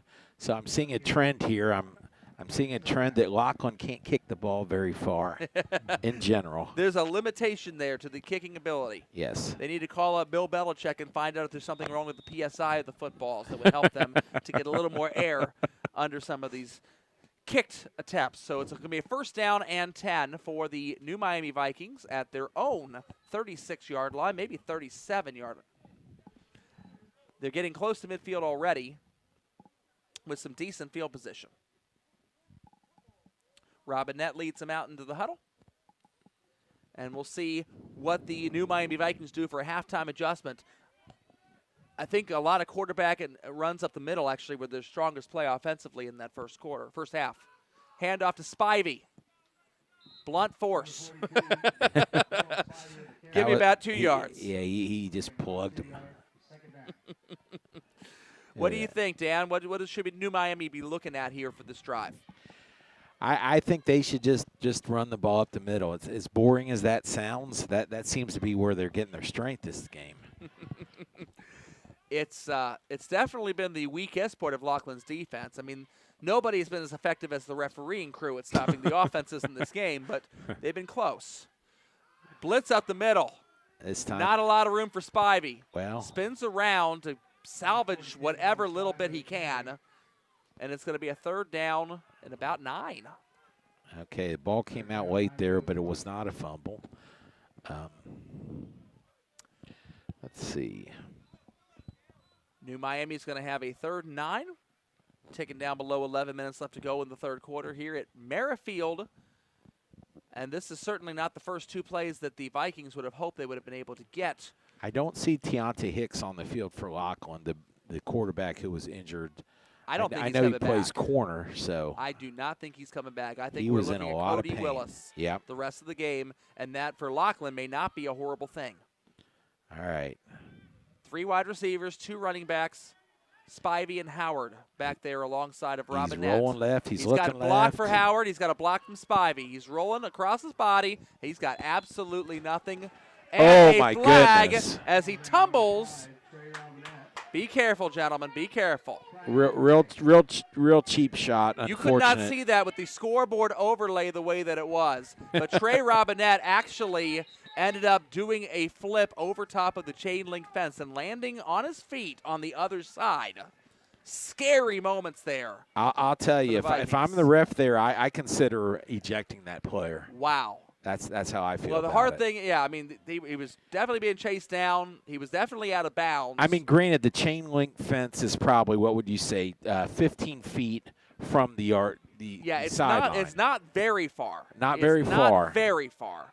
But a personal foul is definitely called there, and I mean, it'd be one of those things, probably the first time in history you could actually see a flag legitimately thrown on the other side of the chain link fence. Yeah. Well, if we didn't have the scores up there, you could actually see the chain link. That there. Well, if you look at the lower right corner, next to the arrow by score stream, that's the chain link fence. Okay. Yep, and that's where Robinette flipped over top of, and that is going to be a 15-yard penalty added on to the end of the run. They need a football. Oh, yeah, about that. Can't play without a ball, guys. You can't throw a beanbag around. It'd be interesting to see them try. First and 10 for New Miami, as that was a drive killer, really, for Lockland's defense. They were off the field. Yeah, they were. That was third down, and there was no way Robinette was going to get that the was first down just on that. a bad play. That was Greg Williams' New York Jets. Oh, They my. did that so much last night against Denver, it wasn't even funny. Handoff to Donovan Howard. Clotheslined around the top legally by the defense, and that was big number 32, Jaden Thomas. Stud running back also playing defense. They all play both ways here in Division 7, Dan. Andre Madison, too, on the tackle. Okay. And so a 2nd down and 7 for the Vikings. As a little substitution package comes in here, I wonder if they're going to go a little more spread formation. Jerry Helton comes in, and now Robinette's going to go into the huddle and go ahead and call out the play for his comrades in black and green here in the Village. Tug Jones brings the ball up to the line of scrimmage to where the beanbag is at the 40-yard line. 2nd and 7 for the Vikings. No running backs alongside of Robinette is a 4 wide receiver in 1 H-back formation. Helton goes in motion, and Robinette's going to keep it. Wow, He's got some blocking. He's got tons of running room. About 20 yards. Stiff arms a man at the end of the play. Ends up out of bounds. Crowd is roaring here. They love it. That was a very effective play there for the Vikings. First down inside the red zone for New Miami, and they need it. You can tell Robinette's kind of the team leader, the captain. When he got flipped over on the side, he was over in the crowd going, raise the roof, and the crowd was booing and cheering. It was great. And then he scorches him with a long run here. Hamilton High School scored a touchdown right before the end of the half, and so at halftime there in Cardinal Stadium, Coleraine leads Hamilton 14-7. Coach Mahan's hanging right in there against Go the Big fifth-seeded Blue. Cardinals. Wow. Few little shenanigans going on there also in the GMC with some of the voting, as you'll see when we get the Division I Region 4 bracket up there later on tonight. Vikings in the huddle. First down. They're taking their time. They are. And again, you can see the back judge in the very left-hand side of your screen there hanging by the upright. And if you see him put his hand up, that means there's 5 seconds left to go. There he is. 5 seconds left to go in the play clock. 2, 1, and there's your delay And a game. whistle. It's not a delay game. This is going to be a false start called by the Okay. umpire. Flag on the play, the false starts the call. Those of you that are curious, the umpire has the false start, or does the 2 side linesmen. The back judge is hanging out there by the uprights. He's the one that has the play clock. So the only referee that you will ever see throw a flag for delay a game is the one all the way in the very back of the play. Interesting. There is a shotgun snap, and Robinette's going to scramble. He's looking toward the end zone. And a little bit short there. Underthrown, but done intentionally. Intended for Deion to dunk in there. Now, that was a good play by Jaden Thomas. I don't know if it showed it on the screen, but he stuck his arm in there and knocked the ball out. It was a perfectly thrown ball there. It was right where it's supposed to be. Jaden sticks his arm in there and knocks it out. Good defense. Yes, the underthrown deep ball was a weapon where your receiver is going to see it. You throw it a little bit short, let him come back and get it. And yeah, well defended there, and it's going to be a 2nd down and 15 after the false start and the incomplete pass. It's getting a little chilly out here now, Joel. It It feels like is. football weather. I'll tell you. How We've been about wearing it? shorts all year, and now I bet it's in the 40s. It's starting to dip down a little bit. Feels good to break out the old sweatshirt. You can wear your mask and not sweat. Helton in motion. Robinette's going to look for a running lane, and he doesn't have Ooh. anything. Oh, boy. Man, That's once again Jaden Thomas eating him up at the line of scrimmage. Not a lot of room for Robinette there, who kind of gets up like one of those cartoon character accordion style. yeah. The one good thing that play does for New Miami, with a 6-point lead, Keeps the clock running. keeps the clock running. Keep an eye on the back judge to see if New Miami is going to continue to work the clock here to the maximum level. I would suggest they're probably not in field goal range here around the 20-yard line. Be a 33-yard kick, and that's not something that's in their bag of tricks necessarily. So you got 2 plays to get this. You need about 16 or 17 yards, though, so you'd like to get about 8 or 10 here They're on this play. blitzing up the middle. Blitz coming. Slants to Boom. Duncan. What a Duncan's got some throw. room all the Touchdown. way to the end zone. And flags are flying again. Oh, my goodness. Oprah Winfrey, you get a flag, and you get a flag, and you get a flag. What we got? It looks like they're. Touchdown is good. It looks like they're calling And a it face mask on on Lockland. Lockland. But they're going to assess that on the kickoff. So the touchdown to Duncan. How about it? Nice play. About, what, 20-yard touchdown? Yeah, or it so? was about a 20. It was an accurate throw on a nice slant. I love it. I love a good slant. It's probably the hardest play to defend, I think, for passing. Hey, Tammy, if you're listening, just remember for Danny's birthday, Danny loves a good slant. Okay, Joel. All right, they're going for 2 again now. This could put them back up by 14. They're 0 for 2 so far. They on this. are. Please don't do the fade to the left, okay? Throw something else out there. They to have Miami. man coverage to Duncan. If the I man know. blitzes They're up 0 the for 2 line. on that play, though. Duncan's all the way on the very left side. There you go. Straight run up the middle. Up the middle, and he's in. And there's no flags. 2-point conversion is good. Good. Good, says Al Michaels. And so with 7:37 left to go in the third, a 14-point lead for the New Miami Vikings. We'll be right back. Hey, this is Joey Vogt for The Report. One thing we strive to do here at The Report is recognize the local high school student athletes and their accomplishments to the best of our abilities, which is the reason why we partnered up with Performance Toyota and Rick's Tavern to crown a Performer of the Week. We choose a student athlete from each of our coverage area schools from any sports and let family, friends, and your school vote in the Report's Performer of the Week poll on our website. Tell us who you think should be in our Performer of the Week poll, and most importantly, enjoy the rest of the broadcast.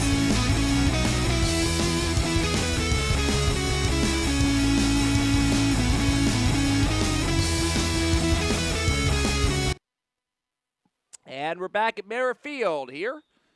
New Miami Vikings. That probably feels a little good to get a little breathing room on the opening drive of the second half. Nice drive.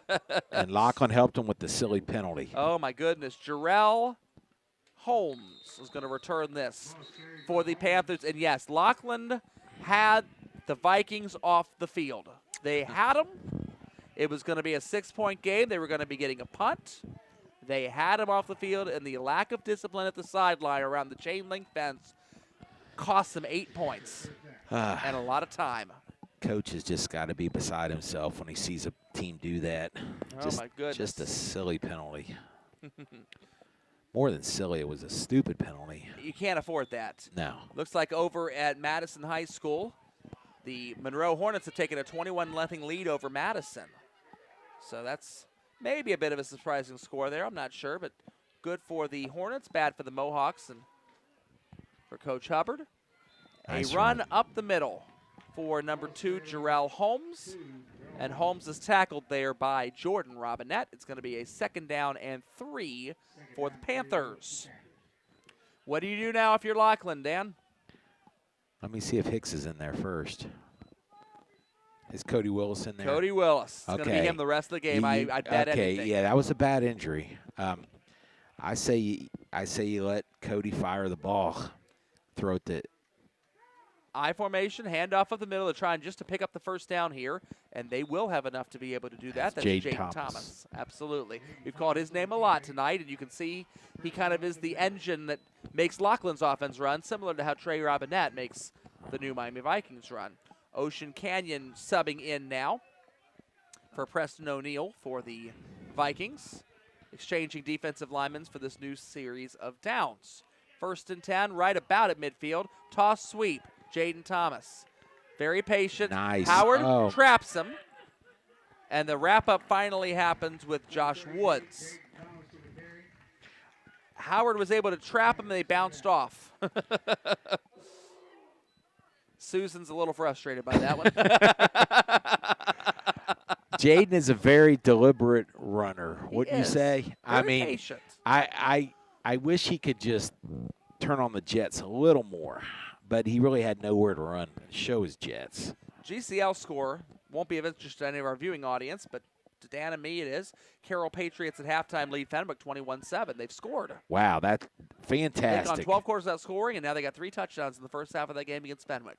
Good for them. Good for them. But is apparently, right. according to Dunbar's coach, Alter is not as good as either one of them. Oh. The pass goes through the arms of Shamar Thompson. That is going to be an incomplete pass there, and Lockland is going to have a 3rd down and long now. Shamar's got some beautiful shoes. I'm seeing the gold shining. The gold soles.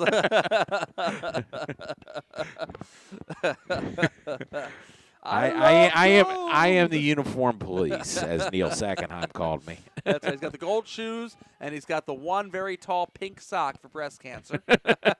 And the short sock on the other short foot. sock on the other foot. I think there's a wrap up around his upper leg there. He's on the Okay. bottom of your screen.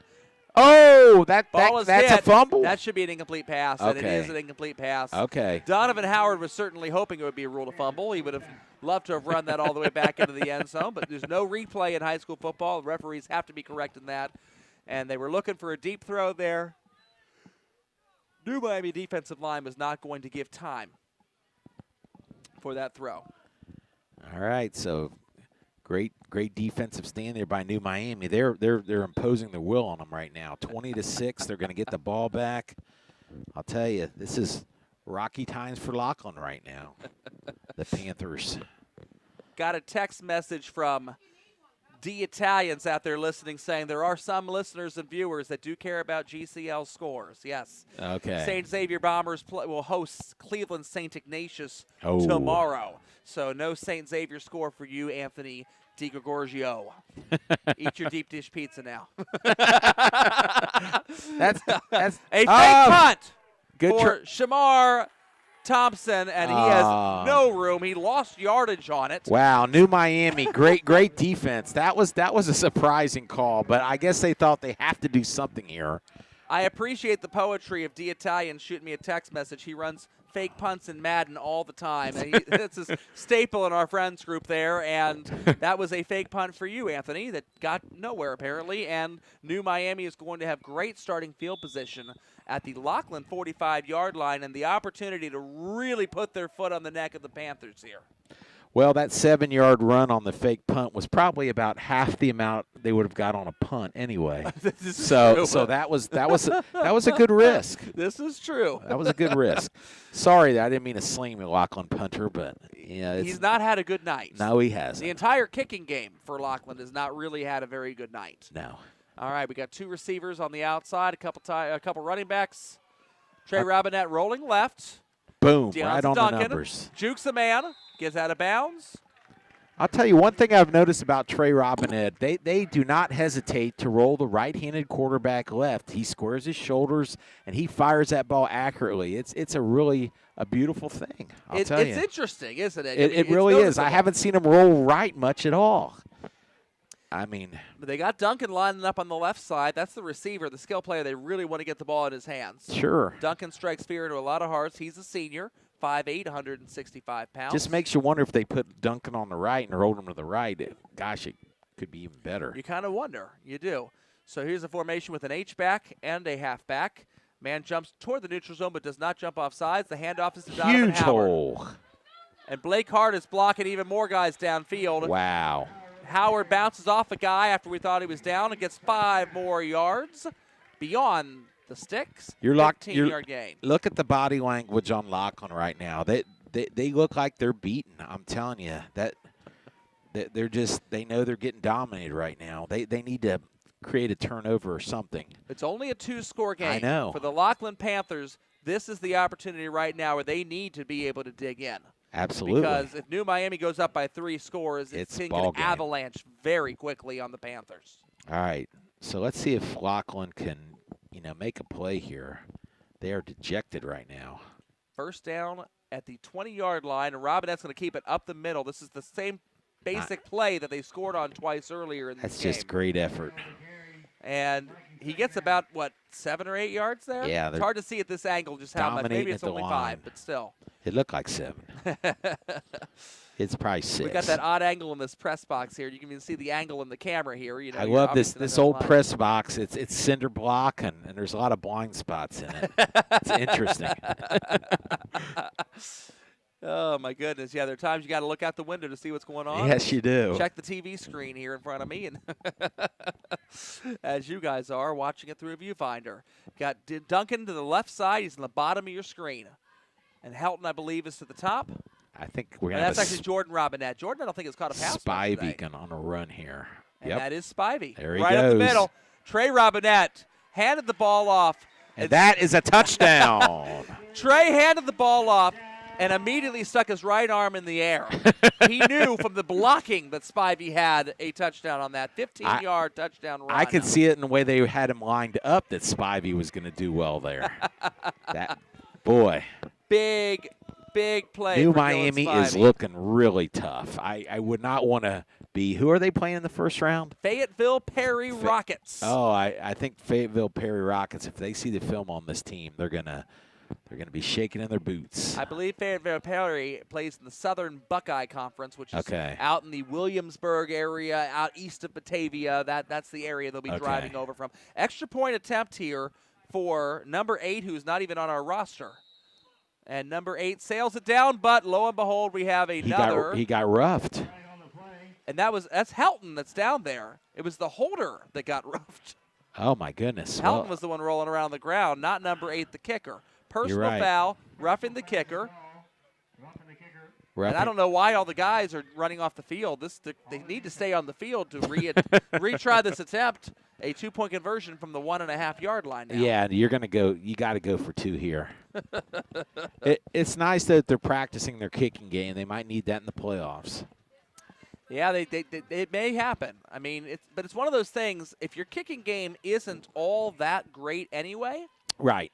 You might just make it your plan just to be really good at going for 2. So you're saying if the game goes down on the last play and you're down by 1, Joel Sackenheim goes for 2 to win the game. He doesn't bring out the kicker. I'm saying with what I've seen from New Miami and certainly with what I've seen from Lockland this season, I'm saying if you're down by 6 and you score to tie, you might go for 2. Because you might have better odds at punching it in from 3 yards out. It's like the old CYO if you 2 is 1 and 1 is 2. 1 is 2, yes. Yeah, they're half the distance, and a flag Another throw from the back judge. Danny, you know what this means, don't you? That's a delay of game. That's a delay of game. So, oh my goodness. You're learning something about officiating all these years later. This is quite an eventful extra point. That's all I can say. So we've moved from the 3 to the 1.5 to the 6.5-yard line now. And we'll see what kind of play the New Miami Vikings have from the 6.5-yard line, be it a kick, be it a run, be it a pass. Oh, my. Well, it's just they're just happy they're up by 20 right now. That's a good spot to be in when you're Yes, dealing with it all is. these shenanigans, right? Yes, it is. And a timeout taken by the New Miami Vikings. Okay. Well, let's take a quick look at the Division I Region 4 bracket while they're in this timeout here. Okay. And the shenanigans that I was going to talk about is you look and you see Oak Hills at number 15. Oak Hills is the only team in this bracket that has not won a game. Now, just so you know, tonight right now, Oak Hills is playing Lakota East, and they were down 35-7 at the half. There you go. That's your 15 seed who has not won a game. West Claremont actually has won a game West Claremont is 13th in the Harbin ratings. They're 1-3, and right. their win was over Loveland, 13-7, which is not all that impressive of a win, but it still is a win. Now, Right. there are certain GMC coaches, I'm not going to say Hamilton or Princeton out loud, but there are certain GMC coaches that decided to go ahead and vote Oak Hills as better than Milford, and Milford beat Oak Hills earlier this year. Wow. Again, that jerry-rigging of the voting, and there are 9 of the 10 GMC schools in that region out of 16 teams, so they're all voting with each other in that case. He's got a lot of time. Robinette's looking. He does not have a lot of receivers, though, and he tries to weasel that ball in there, And and he got it in. Jaden Strong, I don't know how Robinette pulled a magician to get that ball into a very, very tiny, threading it through the eye of the needle, but he got it. Nice. A 6.5-yard two-point conversion.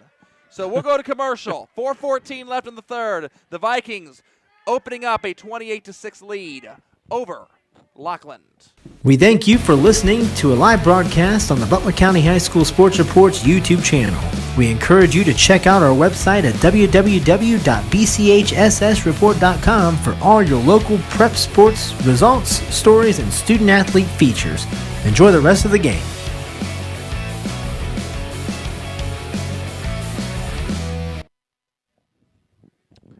I'll tell you, New Miami, very impressive now. This game has went from a close game to a rout in a matter of just a few minutes. We got 28-6 New Miami with the lead.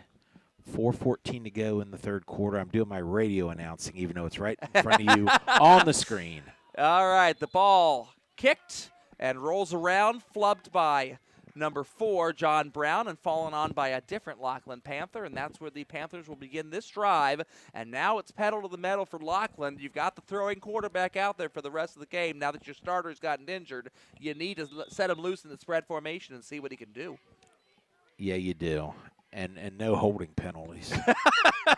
Please, no holding penalties. Come on, refs. They're down by 22 points. Keep the hankies in your pocket. We've seen flag after flag after flag. It's been very, very ugly, this game has. If you like seeing officials making calls, though, it's been a fun game for you. But their uniforms are sharp. That Michigan helmet is probably one of the best helmets, I must admit. Hand there off we go. to Thomas up the middle. There he goes. Is loose. He is loose. Oh, my goodness. Would there be any other guy right now for Lockland? He is definitely the stud on the team. The coach stressed that earlier. He said he could play definitely in the next level for college. Just got to get working on the grades. Well, Jaden Thomas had a lot of room and a little window dressing as a fake handoff to a different running back first allowed it to be a little more surprising that Jaden Thomas got the ball. Man in motion now, and again the handoff to Thomas, and that's busted up by Blake Hart. And he's going to try to weasel his way around, runs into Donovan Howard. What runs effort. into Look Jordan at that. Look at that effort. Continues to move the pile, and what should have been a loss of 3 yards is going to end up as a gain of 8. Wow. On nothing but sheer determination there. Sheer determination. I want to get the size on that gentleman. Wow. I'm just going to guess. I'm going to guess 6'1", 220. I'm looking for him on the roster. He is just got the build of Jaden Thomas, tough runner. They definitely have him undersized on this roster. There's no way. They got him 5'10", 165 pounds. There is no way. 2nd down and 5 for the Lockland Panthers. That play looked like my mother's description earlier today of completely breaking the plumbing and having her dad fix the issue. You got to explain what that means. I'm trying to figure out what you meant by that one. Shove a little pass up to Darren Talbert. Mom told a story at church today. No, don't throw a flag there. That was a flop by New Miami. Mom told a story at church today. We buried my grandfather, Larry McDaniel, rest in peace, 85 years old, I believe he was. Okay. And Mom told about a story at the eulogy how she ended up trying to do her own plumbing. Her dad said, hey, I believe in you. You can do it. She looked it up on YouTube, said she only needed a wrench, ended up with a screwdriver and a hacksaw and any number of things, and she was able to get the plumbing taken out and several of the, I guess, serving type of lines. Oh, my goodness gracious. Called her dad up, and her dad had to help fix the whole thing through an access panel. And that's kind of what that run looked like for Lockland, where you had a 2-yard loss, it becomes a 5-yard gain. Just, Well, I'll Wow. get back to your mother here. I got a story. Hold on a second. All right. Pass. Tipped. Tipped And again. picked off. Intercepted by Donovan Howard, who fumbles the Fumbles. ball, and it is recovered by Lockland. So it's a first down. It's a first down, just like you draw it up. Yeah, on a exactly first. It's a first down because of the change of possession, not for the yardage. It would have been enough for the yardage anyway, but it also would have been a first down through the double turnover there. Now, speaking of plumbing, when my father, God rest his soul, when Jim Vogt, whenever he needed something done, he would call the most expensive person, but it was always done right, and he paid for it. But he never had to worry. Now, I'm a tightwad compared to my dad. I will tend to favor your mother's ability in plumbing. I'll try and fix it myself. Absolutely. Make it worse. Make it worse. Hand Boom! Boom! Blake Hart. There goes that man again. Oh, Blake Hart. Shaking Blake, baby. We'll see if Chris Vogt throws that one out for another wicked hit Wednesday. Oh, that was a hit. Demolition time in the Lockland backfield. That guy is tough. Blake Hart is the real deal. 6'3", 280-pound senior. Wow. And he causes all kinds of issues in opposing backfields. That's for darn sure. 2nd 13 here. Shotgun formation. I've been waiting to see more of this out of Lockland. They need to get Willis throwing the ball. Throws it deep. It's Helton picked off. gets the interception. Helton with beautiful hands. The safety with very, very good delay in the coverage there. Deonza Duncan had the man coverage. Helton was the safety over the top. Comes over, makes a nice play on that football, and it's a first down for New Miami. Helton, the senior, he's seen that before. You could tell the experience there. He kind of went out there and played center field, kind of camped under it, didn't he? We were talking about Baden last week being a very junior-led team, and they're going to be much better next year. Absolutely. This is a senior-led team here in New Miami. Okay. And so this playoff push is going to be pedal to the metal. This is going to be whatever they got, because this is the special class here, the senior group. And Helton, stick him along there with Deonza Duncan and with both of the Robinettes. There's a whole bunch of Dylan Spivey. Yeah, there's a whole Ocean bunch of guys. Canyon. Ocean Canyon on the defensive line. Jerry Helton, Donovan Howard. They do have a lot of seniors playing very key roles for this New Miami squad. And they're still throwing the ball. Dan likes the slant, and I this is love one of the the slant. non-seniors.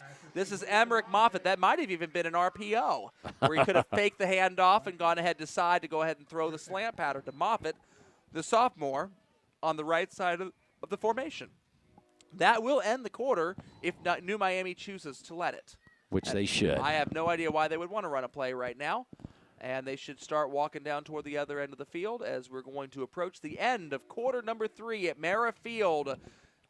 This has definitely taken a bit of a turn here as the New Miami Vikings lead 28-6. Now, stay with us after the game. We'll do some more further playoff coverage for you. We'll break it all down when we come back. Inside the Village is powered by Red's Hamburger Shop, the official sponsor of the New Miami Vikings. Still serving the classic Red's burger. Red's is also serving soft serve ice cream and milkshakes. While carryout is still available, Red's is currently working on opening soon for limited indoor dining. Located at 103 South Riverside Drive in the heart of New Miami. Go Vikings! Inside the Village is also brought to you by Heirloom Framing for all your memorabilia and jersey framing needs. Twisted Scissors, a proud supporter of the Vikings. Go Green!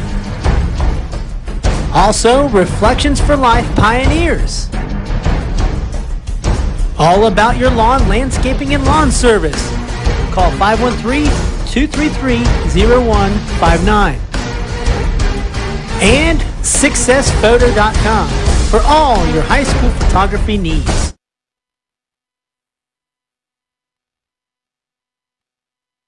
And we're back here for the start of quarter number 4 at Mara Field. the new Miami Vikings have a much more comfortable lead than they did at the beginning of quarter number 3. That's for darn sure. Definitely. The old halftime adjustments, as they say, the classic line, they made them. They definitely have. Trey Robinette in the shotgun. It looks like he's got Donovan Howard alongside of him. The handoff goes to Howard. He's looking up the middle. He's got some yardage and finally brought down by the man who is everywhere. Actually, this is 52, not 32, so I stand corrected. That's Dearius Harper on the tackle there for the Lockland Panthers. Gain of about 6 yards there for the Vikings. Keep running the clock, Dan? That's obvious. I mean, this is just working for them. They're pounding it. Lockland doesn't seem to know how to stop them. They've exploited some holes up the middle. The offensive line is getting stronger as the game has gone on. And now the will to fight back is going to be questioned. Hitch and Robinette's go. looking deep. He's got him. Got Duncan. Ah. Duncan's got a foot race to the end zone. He cuts Jukes back. The man. He's going all to the score. way back to the center Wow. and into the end zone. He goes for about a 58-yard touchdown pass. Well, so much for running out the clock, Dan. Well, I'll tell you, I think 6 Lockland points. was hoping they were going to run the ball there. They're going to go for the extra point. I was watching the head coach. They're going to kick it here, so want to work on this kicking game. No 2-point conversions here. They're going for the conventional 1-pointer. All right. Dan Markham also does not know who number 8 is. Bo, what's Bo's last name, says Susan Howard. Susan Howard knows everything. So we have a flag on the play, and offsides on Lockland. They're once again going to be able to reattempt this. Bo knows everything except we don't know Bo's last name. We don't know Bo's last name. All right. And Bo has a brother, Luke. I'm guessing Luke also has the same last name as Bo. And He's that famous in New Miami. He just goes by Bo, Jinx, and everyone knows Bo. Bo knows. All right, we don't do any Bo Jacksons there. All right, Bo is going to attempt to kick it over the helmet level of the defensive line. He didn't. Be unsuccessful. It hit the right armpit of the Lockland player. So that's why they have to put the beanbag down to wipe the armpit sweat off. There you go. All We'll right. be back in a minute here at New Miami. Performance Toyota Superstore invites you to save. Money, that is. Overstocked pre-owned vehicles have forced us to wholesale direct to you. Our loss is your gain. Everything is on sale. Cars, trucks, vans, SUVs. Every deal will be made. Keep your stimulus check and just show up and drive. If you want it, we've got it. Every style, every color, every model. It's used cars for everyone. Only at your Performance Toyota Superstore. Go to performancetoyotastore.com.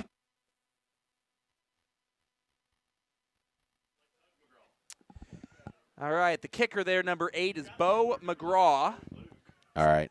Awesome for the Village people giving us the name on that. Otherwise, we would have had to call him Rando Calrissian. We don't want that, so we got No. Bo Or just McGraw, Bo like Cher. All right. like Cher. I like it. All right. Yeah, I see Luke McGraw on the roster. Luke McGraw's a freshman. That's his brother. But Bo, a late add-on. And so here we go. A kickoff for Bo McGraw, putting the ball on the tee. And Bo knows kickoffs. A squib squibbed kick. Rolls along the ground, picked up by Shamar Thompson. Shamar's gonna got try to some run it room. upfield. He's got Shamar- some blocking. Shamar's going to He's break it. loose. I Look say at how much Shamar is bigger he gone. than everybody else. Took a bad route to the pylon. Yeah, I if he would have went to the pylon, he would have scored. He He had cut the back. speed advantage and he had the angle, but instead he's going to be down at the inside the 5-yard line. That tells me one thing, Dan. That tells me that Shamar Thompson probably is starting Jaden Thomas in his fantasy league. First and High goal school inside the fantasy 5. football. Miami Valley Conference Grade Division fantasy football, right? Did you start Robinette and Duncan tonight? If you did, bonus points for you. 2 touchdowns. I'm going to say I did not start any New York Jets on my team. Well, that's good. That's always a good place to start. Yes. Although Sam Darnold does look like a Lego fireman. Now I had to drop the Tennessee defense because they're not playing this week, and there was 3 defenses available in the entire league, and I got the Cincinnati Bengals, but they're playing boy. Jacksonville. That's not horrible. And that's not horrible at all. All right, so here we go. First and goal. Under center goes Willis. Hands it off to the up man. Nice. That's the fullback, Jarrell Holmes. And Jarrell, I think he punched the ball into the end zone. I'm kind of looking for a referee's signal there. Yeah, they're kind of standing around. Okay, it's good. Touchdown. All right. So the touchdown is up on the scoreboard. We'll go ahead and add it as well. 4-yard touchdown for Jarrell Holmes. They're going for 2 here. Yep. If you don't trust your kicking game, I can't say as I blame them. No. Lockland Panthers will have a 2-point conversion opportunity, and we're definitely not in any danger of the running clock now at this point in time after that exchange of scores. Keep your eye on Jarrell Holmes. I think He's the I fullback. think doing the same play might be a good idea. We've got man coverage on both of the outside there for Willis. And Willis is going to look to exploit the man coverage. He got him. And he got Shamar Thompson in the corner of the end zone. But we have a flag again, Joel, because they can't let him convert anything tonight. Oh, my goodness. Another flag. Ineligible man downfield called by the umpire. Yeah, I'm looking at the lineman out there in the end zone. I'm trying to get his numbers at 54. Yeah, on Lockland. All right, so ineligible downfield will back him up 5 yards. On one hand, that makes the 2-point conversion harder. On the other hand, it makes the extra point darn near impossible. It's Andre Madison, 54, the junior. So now you're going to go ahead and have was to do running a pass pattern. a Yeah. 2-point conversion from the 8-yard line. Okay. That was a nice little play, too, if it were was not for nice. the ineligible man downfield. So here we go for the 2-point attempt for the Lockland Panthers. Once again, an I formation. And they're going to run the same exact look to And he- Shamar Thompson, and and he he got got it it. again. Nice. How about it? 2-point conversion is good. So we have 10:54 left to go in the fourth quarter. And the score is New Miami 34 and Lockland 14. Onside kick maybe coming up here. do they have the NFL rules where you can't rush the you have to wait till the ball can run up. So it's a good onside kick. They can it's a good it's a If I were proper onside commish, kick. I would allow the NFL to have one good old-fashioned onside kick per game. You would have to say it in advance so the other team would know it was coming. That's right. And then just do it, okay? I don't see players being carted off the field on onside kicks. That's just my little. Yeah. We wanted to say about Lakota West and Yes. how good are they. They're now leading Mason 21-0 in the fourth quarter. That's My goodness. That's good for Lakota West. Lakota West is the real deal, and they have every opportunity to potentially win a state title in Division I. I'm sure St. X will have something to say about them. Sure. So here we go. For the Lockland Panthers, they can line up any number of guys anywhere and try their kickoff. And here's the onside squibber, and it's going to go straight out of bounds. Donovan Howard's actually going to pick it up before it goes out of bounds. And Another lo and flag. behold, hold me, never let me go till you throw my flag. It's getting ugly here, fans. And I'm not even talking about Joel. Face for radio, and we're doing television, Dan. This is not a good combination. I'm telling you, this will not end well. Let's see what this flag is, guys. This is going to be on New Miami. I'm tell going to you say what. it's a hold. We'll see. Maybe he'll give us another signal. They're going 15. This officiating crew is certainly not going to need to. I mean, they may need to ice their arms down after this game like a pitcher that throws 90 pitches in the baseball I'm going to game. guess that Chris's game right now is over. We almost have a quarter to go, but the flags have certainly slowed it down. No doubt. Looks like Madison has scored to make it 28-8 in favor of Monroe in Chris and Joey's game. Okay. Our sister broadcast tonight. There you go. Although Chris and Joey are not indeed our sisters, they are my cousins They're- and your nephews. Yes, my godson and Your nephew who is not your godson. that's correct. That's right. All right. Scramble. Robinette Boink. tries to hit Emmerich Moffitt out in the flat. And we have another penalty. Oh, my goodness. This is going to be on New Miami. Man, Another illegal man downfield, looks like. this is so ugly. You know, I would love to have a count on the flags. I would love to have one. I it's been honestly, horrendous. I'd say what, 15 apiece at least. No, I'm serious. That's a legitimate guess. It's a legitimate 30 guess. penalties. I mean, I never in CYO basketball. Of course they count fouls in terms of fouling out in basketball. Right. You don't get disqualified from a football game unless you're flipping people over fences, which we've had also tonight. Right. But and they didn't get thrown out for they that. didn't get thrown out. It was close. There's not a lot of room along the sideline there, so I get that. 5 seconds left to go on the play clock as Robinette is being very patient. Going to hand the ball to Spivey.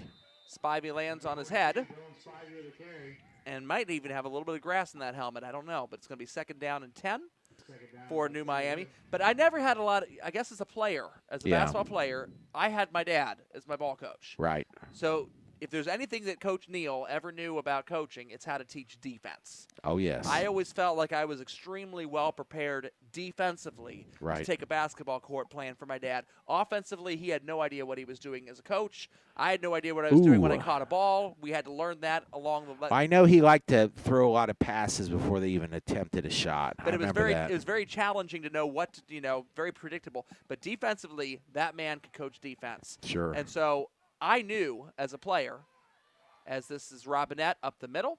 Nice. Good solid gain on 2nd down. I knew as a player how to be able to move my feet on defense without reaching, and I would never, ever foul out of a basketball game because I could play simply good defense. So when I became a referee, I guess I really had a hard time showing a lot of mercy to a lot of the other players that were out there. I was like, I can do this without fouling. I don't have a lot of patience for you reaching your arm in and fouling them. And I think that's if I can do it, I'm just the referee. I can do it. Yeah. You should be able to do it too. And I think that's probably the mentality that these referees have taken. And that's what hurt Pete Rose as a baseball coach, by the way. Yeah. Absolutely. Pete thought Pete made the most with his limited athletic ability more than anyone. He studied harder than anyone. He practiced more than anyone. And then it was amazed when the players could not do the same thing. Yes, absolutely. And then here we go. Handoff up the middle. That's going to be 1st down distance there. That's just a backbreaker for Lockland. Is that Howard or is that Spivey? It looks like it's Spivey. Number 40, Spivey with a carry. 1st down for New Miami. So, yes, these referees tonight have basically taken the approach of you're not going to commit a penalty. No. You should know how to not hold. You should know how to not block in the back. You should know how to not be an ineligible man downfield. And they've had very little sympathy and very little mercy on either of these two teams. And they're not in any hurry to get home tonight. They're not, which is, in a way, it's kind of refreshing. Because there are a lot of officiating crews in basketball and other sports that are very much in a hurry to get to the bar, get some chicken wings as soon as the game is over with. These guys will stay here and officiate this properly no matter how long it takes. Straight up the middle. Handoff. That is Howard. That's Donovan Howard. Nice. Slaloming through the defense. Red gate, blue gate, red gate, blue gate, like her son. Susan Howard. Susan Howard's son. Screaming next to us. She's very excited as she's running the clock. But yeah, I mean, what has been really interesting, Dan, is these referees have called a lot of penalties from the very beginning of this game. And what's been kind of disappointing in a way is neither of the teams have done a very good job of adapting to the way the game is being officiated. No, you're right. The flags continue to be thrown fast and furious, and the players are not really making much of an adjustment. And I'm sure both coaches are going to look at this in film study and say, my goodness. Exactly. You know what? You got to do something. I mean, if the coach of Lockland knew that this was kind of a ticky-tack situation, he might have told them to be on their best behavior. That's right. Spivey. Spivey is running like Mike Allstott. You're starting to see the will of the Lockland defense begin to be broken here in front of us, guys. Yeah, I was thinking that in the 3rd quarter, but you were right about that. It's a gradual process. Hands on the hips, just kind of wore out right now. Terry Malone knew this well, in our maiden days. Gosh. It's a gradual process, like Chinese water torture. Drip, drip, drip, drip, drip, drip. And by the fourth quarter of the game, when you got a couple score lead, all of a sudden it starts breaking. It's demoralizing. That's exactly right. The morale of the defense begins to be broken, and all of a sudden 3-yard gains start becoming 6-yard gains. 2 men in motion as Howard and Spivey both shift to the other side. This is probably going to be a run to the right. No, Robinette's going to keep it up the middle. And he, again, continues to punish the defense. What would have been a 5-yard run in the first half is now a 10-yard run in the second half. I'll tell you, if I'm New Miami at this point, running your starting quarterback when you're up 20 points with 6 minutes to go, you might want to put in the old backup here. You don't want him to get hurt for the playoffs at this point. You certainly need to be mindful of that. They got 2 weeks in between now and the playoff That's true. game. They do have a bye, We'll have a don't they? bye next week. That's That probably a does big help difference rest maker. up a little bit. Sure. I wonder if these officials have a bye next week, too. They're getting all the flags out now. They get paid by the flag, Paid by Joel. the flag. Okay. Absolutely. I like it. I'd be throwing flags, too. Yeah, $5 a flag. $5 a flag, you'd have a lot of money tonight. They're all going to be eating it. Red Lobster, probably, right? You can get a nice little supper there. Handoff goes to Howard, and it's going to be about 8 more yards. As we're starting to see some chunk yardage here, and also chunks of time ticking off that clock as it's below 6 minutes left to go in this game.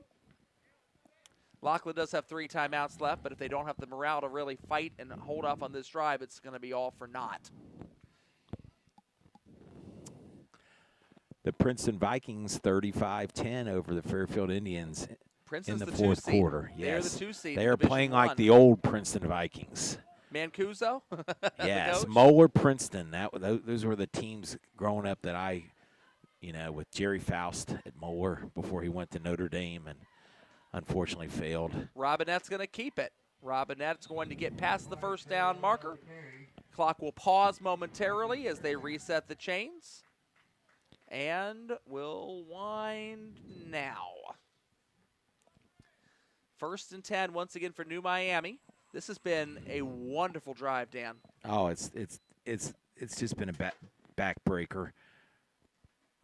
Harrison and Edgewood are tied at 28 in the fourth quarter. Oh, that's a good game. Has Edgewood played a not close game all year? I mean, Winton Woods, I guess, week 1, but that's I don't. We might have to go into their scores and look that up. Edgewood seems to be like continually playing these Nail weird biters, games. absolutely.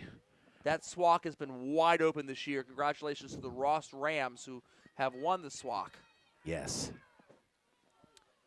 Less than 5 seconds left to do. I give New Miami credit for clock management. Oh. As the pass is incomplete.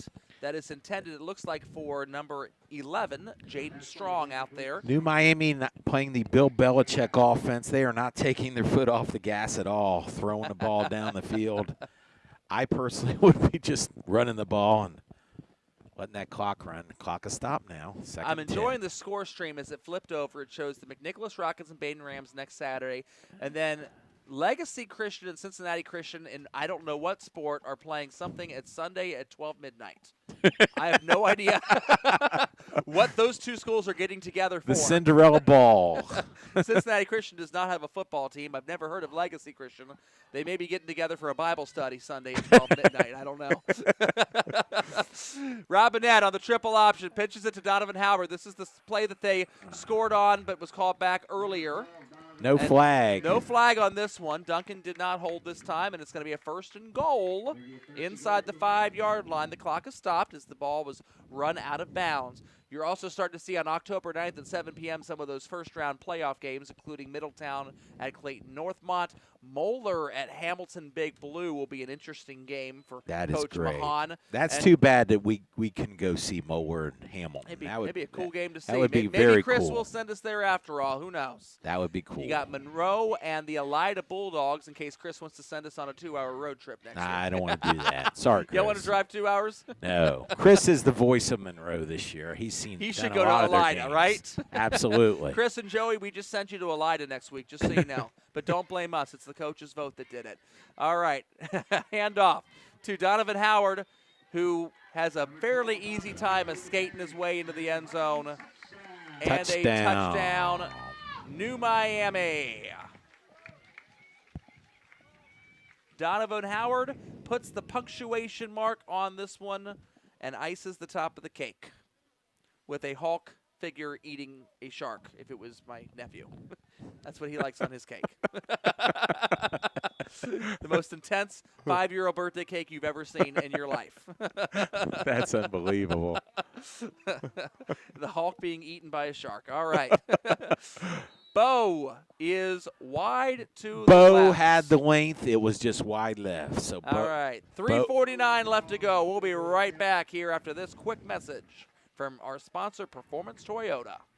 Performance Toyota Superstore invites you to save. Money, that is. Overstocked pre-owned vehicles have forced us to wholesale direct to you. Our loss is your gain. Everything is on sale. Cars, trucks, vans, SUVs. Every deal will be made. Keep your stimulus check and just show up and drive. If you want it, we've got it. Every style, every color, every model. It's used cars for everyone. Only at your Performance Toyota Superstore. Go to performancetoyotastore.com. Never pay more when you shop Route 4. Performance Toyota. All right, we're back here at Merrifield, the new Miami Vikings. If you look at this score, this will be a little bit convincing. it is. I mean, Lockland has only lost 2 games this entire season by a combined total of 9 points. One on a Hail Mary and one where they gave up an 80-yard drive in crunch time and lost by a field goal. So Lockland doesn't know what it's like to be shellacked, and that's what New Miami is doing right now. They're finding out. Absolutely. Kickoff, Nice. short. Nice effort there. Recovered by Tyler Willis, who's across midfield. Good field position for the Lockland Panthers. Speaking of knowing or finding out what it's like to be shellacked, the New Bremen Cardinals beat for Sales tonight, 36-7. Wow. That's a very convincing score. For Sales, I believe, was 4-1 going into that game, and they're a Division V school, the biggest school in the Midwest Athletic Conference. Keep an eye on New Bremen. They lost to Marion Local by only 8 points earlier this year. You want a dark horse in this Division 7 Region 28 bracket. Third-seeded New Bremen might be your dark horse. They're seeded 3, so they're not much of a dark horse. They're 11th in the Harmons. Yeah, the well, coaches know about them. Yes. That's their favorite dark horse, too, apparently. Yeah. Yes, it is. I formation for Cody Willis. Toss sweep. This is not going to be Thomas. A spin move. Wow, for number 5, that's Darren Talbert. Darren's showing some moves there, that's for sure. This is the hard thing with Division 7 football also, Dan, is you want to put your bench players in. Right. If you have any. That's true. You might be able to spell a couple players here or there a little bit, but there's a very limited number of bodies on your sideline. I mean, I'm looking at Lockland's roster. They have 5 sophomores. That's it. So, and I know I've called a few of their names tonight. So, you're right. Lockland's roster is about the size of my hand from tip of my finger to tip of my thumb, and it's like in 20-point font. So. Yeah, well, like you said earlier, the highest number on Lockland was 59. Sack! Cody Willis is sacked by Nathan Civarella. Getting into the backfield for the Vikings. Wow. Clock's going to continue to run, and he basically wrapped up Cody Willis, and this is where Cody does not have the same elusiveness of Teontae Hicks. We hope Hicks is okay. He went out early in this game, the starting quarterback for Lockland, with an injury. It was didn't look pretty.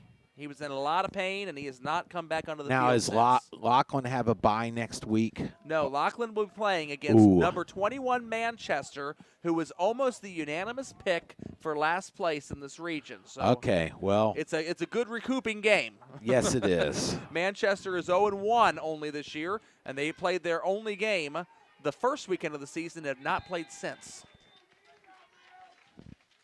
That's a 5-bye week preparation for playoffs. Spivey with a tackle. 4th down coming up. So I'll tell you, we're under 2 minutes to go. New Miami just really, really turned their game up to another level here in the second half. It's like they just kind of broke away. The light bulb turned on and boom, they're just there. The horses were kind of running neck and neck along the track, and then all of a sudden you hit the back stretch and you got the one horse just completely pulling away from everything else, and that has definitely been the third quarter. Well, quarter when the one horse flipped the other horse over the rail. That was a turning point in this That was game. the turning point. You're right about yeah, that. That was the turning point in the game. That had a lot of ramifications. There's a good play. Pass is complete from Willis to Tyler Willis, and it's enough for a first down. Clock will stop. First down. Dan, the score was 12-6 at that time. Right. It was the opening drive of the second half. Right. And Lockland, before flipping Robinette over that chain link fence, actually had made the stop on third down had they just simply let him go. I think that probably just ticked off New Miami there, and they just been playing mean ever since then. There's an emotional edge that you get by seeing your quarterback flipped over the chain link fence. And then there's also the logistical edge of being given a first down to continue the drive that had been previously stopped. Wobbly throw is going to be short of Duncan. He was going deep. You're right. Yep, little dead duck there. You get to say your favorite name there, Joel. He was intending that throw. He was intending that throw for Alou Mamadou. We've been wanting to say Alou Mamadou all night. We finally get to say it. I let you say it. Alou Mamadou. How about it? That's fantastic. Incomplete. Duncan was closer to it, actually. Fairfield trying to come back late against Princeton is now 35-23 in favor of the second-seeded Vikings. Harrison has scored to go on top of Edgewood 35-28. Handoff to Jarrell Holmes. He's got the 2 touchdowns for Lockland tonight, and he does get out of bounds, which will stop the clock at 1 minute and 5 seconds remaining. Final score from the Western Buckeye League, Elida, who is Monroe's first-round opponent next week, beats Lima Shawnee 21-16. Look at the sideline here. New Miami's players, they have multiple bottles of water with the lids off. I think I think I know what that's going to be. Yeah, I think this is going to be a modified Gatorade rinse with water. With water bottles. Water bottles. Probably yes. don't have the community drinking fountain with COVID concerns.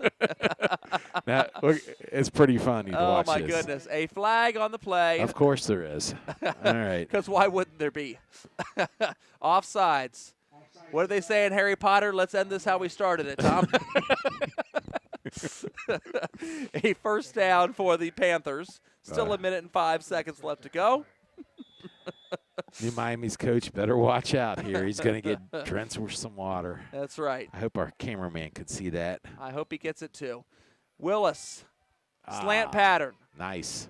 Losing yardage as he comes across a Shamar Yeah, but Thomas. he's got some Shamar blockers. is now he's once again he cut back to the middle of the field instead of running out of bounds there. That's right. Running out of bounds would have stopped the clock. Yes, it would have. It's going to pause now for the resetting of the chains. It is a first down on the play, but it will then wind. I think Shamar did not have himself in the fantasy football because Yeah. I saw 2 touchdowns there if he would have just kept running. That would have been a little more difficult to get to the pylon than the first one, but he certainly has been averse to going out of bounds and going toward that sideline. Come on, Lockland, hurry up. Get that score in here.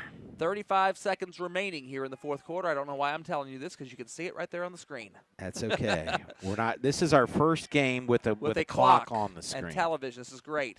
Cody Willis. High snap. Shotgun snap. He's looking end zone. He's got a man. Incomplete. But overthrows. That does His stop the intended clock. receiver, Tyler Willis. Clock stops at 20 seconds left. Lockland does have 3 timeouts if they choose to use them. They're probably just hoping to get out of here before any more injuries as well. They've got a game next week against Manchester, the Greyhounds. All right. I'm keeping an eye on the sideline here with New Miami with the water situation. I see 1, 2, 3, 4. I see 6 of the 16.9-ounce waters. Getting ready to drill the coach. I know if you're looking at the score stream at the bottom, it says Harrison's up 35-28 over Edgewood. The Cougars have just scored with 40 seconds left to go to tie this thing at 35 apiece. The Wild game is at Kumler tonight. Is Lockland going to stop the clock? They did. They stopped it. And we have a timeout being taken by Lockland. They want to get one more score in. And Sure you know they what? do. I can't blame them. I can't either. I'd want to do the same. You make the trip over here to the Village, you might as well come out with a couple of Reds hamburgers and maybe one more touchdown, right? There you go. All right, 12 seconds remain. Once again, a quick look, and we'll re-wrap this thing in the postgame. Division 7 bracket up here. Lockland is the 12 seed. You see them on the far left. In the center, they are playing the Manchester Greyhounds for a chance to play DeGraff Riverside. Wow. On October the 16th, the Pirates of Riverside High School. New Miami is the 8th seed. They got a bye. So does their opponent, the Fayetteville Perry Rockets. They are playing in the 8-9 game here at Merrifield on October 16th. 2 weeks from tonight, the chance to take a road trip to Maria Stein and play the 9-time defending state finalist Marion Local Flyers. There's a great prize for winning your first playoff game if you can get it, right? Well, they get to see what the big boys look like. There you go. They look like New Bremen and they look like Fort Loramie. That's what they look like. Another flag. Flag thrown from the umpire. I'm guessing this is going to be a false start of some sort. Or maybe a substitution infraction of some sort. Looks like they are sending Jarrell Holmes off the field. Maybe he had a uniform problem there. Looks like it's not going to cost him any yardage. That's good. That is good. So Lockland will bring another man off the bench. 3rd down and goal at the 10-yard line for the Lockland Panthers. Should have had 12 seconds on the clock. Susan's bleeding 1 second there. There we go. Now we're late to start by a second. That makes it all even. Ball deflected and incomplete. Trying to see as the night gets darker and darker, the green numbers on black jerseys with no outlines gets a little harder to tell. It looks like 32. That was Brandon Civarella, 20, that actually made the deflection, and 32. Good job, Brandon. Yes, 32. Brandon's Jaden Thomas was the receiver on the play. Yep. 6 seconds remain. 4th down and goal. Either way, this is looking to be the last play of the game. It looks like Coleraine beat Big Blue 14-13. Oh, my. I wonder if Coach Mahan got a touchdown late and decided to go for 2 and tried to get the straight win. Hopefully the poor kicker didn't miss the extra point. That would be horrendous. That would be terrible. Whatever happened, I'm sure Steve Bond is going to tell us all about it in the postgame show at WMOH tonight. Sure. We'll be there we talking about go. the playoffs there. Slant pattern. Did it bounce up to him? It bounced. It bounced. Thump. So that remains 3 seconds. There you can see some of the water there for Coach Andy Stucker. Oh, they're pummeling him with water. You got to see it on the screen, too. You got to see Good it. job, cameraman. Oh, they're going to run the last 3 seconds off the clock there. All right. Not make them take a knee. How about Beautiful. Beautiful. All right. Look at the joy. They're hugging that coach. Now, That's we'll fantastic. see. This refereeing crew has been so much of a stickler for details all night long. I'm curious if they'll actually make him come out here and take a knee with 3 seconds. No, trust me. He winded the clock. I watched it. Did he wind it? Wound the clock. Yeah. Yes. Be kind, please rewind. So we got the band out there for New Miami playing the fight song. And we'll see how they so no take off your helmet and yeah, they're waving at him, but Lockland is dejected. And we got a fight song singing celebration. I like the kids know the lyrics of the fight song. I like that, Dan. It's fantastic. New Miami caps off a perfect 4-0 record. How about it? And they were perfect last year too, going in the playoffs. So perfection in regular season, albeit half a season. This is a shorter version They're of still that perfection perfect. for the regular season for the New Miami Vikings. Let's see if they can make a little run in the playoffs, or at least until they have to go up against Marion Local. Yep. All right, so we're going to take a quick commercial break. When we come back, we're going to hit you with the postgame show. We will go through each of the 6 brackets in the Butler County area that affect Butler County teams. We'll give you a little breakdown of everything. Grab a pen and paper. We'll show you how to fill out your brackets. There you go. No, this is not NCAA basketball. After this message is from Merrifield, 40-14 Vikings. Inside the Village is powered by Red's Hamburger Shop, the official sponsor of the New Miami Vikings. Still serving the classic Red's burger. Red's is also serving soft serve ice cream and milkshakes. While carryout is still available, Red's is currently working on opening soon for limited indoor dining. Located at 103 South Riverside Drive in the heart of New Miami. Go Vikings! Inside the Village is also brought to you by Heirloom Framing for all your memorabilia and jersey framing needs. Twisted Scissors, a proud supporter of the Vikings. Go Green! Also, Reflections for Life Pioneers. All about your lawn, landscaping, and lawn service. Call 513-233-0159. And successphoto.com for all your high school photography needs. All right, we're back, and it's all over but the shouting. Actually, the shouting is over, too, because Susan Howard has left the press box. Yes. So the shouting is also over. The new Miami Vikings cap off their shortened perfect regular season with a 4-0 record and beat the Lockland Panthers. And I guess New Miami can probably claim a conference championship in some weird way. Why wouldn't they? I mean, no it's- one beat them, right? No one beat them. I think they're the only undefeated team left in the conference, at least in the Gray Division. And they've not played a full round robin to be able to declare that, but it's close as you're going to get in 2020, right? So, you want to Crazy start year. with Division 1? You want to start all the way down to Division 7 and work up? We've been showing a lot of let's go with 1. I don't think we've shown 1 yet. All right, here we go. So this is Division 1, Region 4. This is 9 of the 10 GMC schools. This is the 2 Lakotas. This is your Fairfield, and this is your Hamilton. And Oak Hills, of course, was overseeded by 1, thanks to a couple of GMC schools deciding to vote them too high. Lakota West is the number 1 seed, and rightly so. They'll play West Clermont instead of Oak Hills. That's a surprise at the coaches' poll there. Right. Gives West was supposed to play Oak Hills last week, but that game got COVIDed out. Now, who beat Mason tonight? That was a Mason was beaten by Lakota West. Okay, tonight. there you go. 21-0. There so you go. Mason still is the 4 seed. Remember, the games played tonight do not affect the seeding for the Correct. playoffs at all. I'm just looking at how, that's a strong opponent, and they beat him pretty handily, didn't they? They beat him pretty well. That's right. So I would think that, Lakota West might have a rivalry game on their hands with Lakota East. They did not play Lakota East this season. And that's one thing they say about rivalry games. You just never know quite what's going to happen. And that could potentially be a second-round game. If it is Sycamore, Lakota West beat Sycamore 33-0 earlier this year. Okay.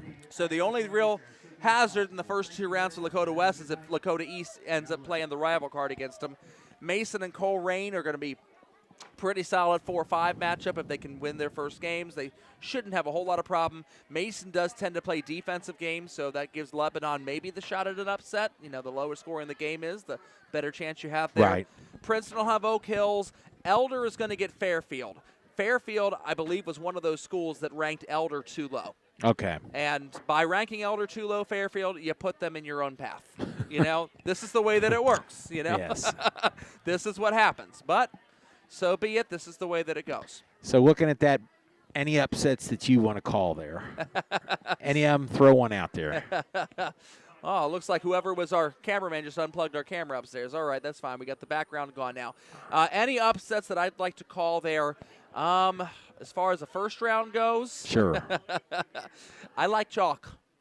I'll be quite honest. I think Hamilton and Moeller will be fascinating. Yeah. And Moeller is actually giving LaSalle quite the dogfight tonight. Okay. So maybe Moeller would be tough for Hamilton, but we'll see how that goes. Okay. But I would say potentially for a second round upset, keep an eye on Elder Princeton. Okay. If chalk holds, I think Elder is massively underseeded here. Okay. And again, this is maybe me being GCL biased to compete with the GMC bias.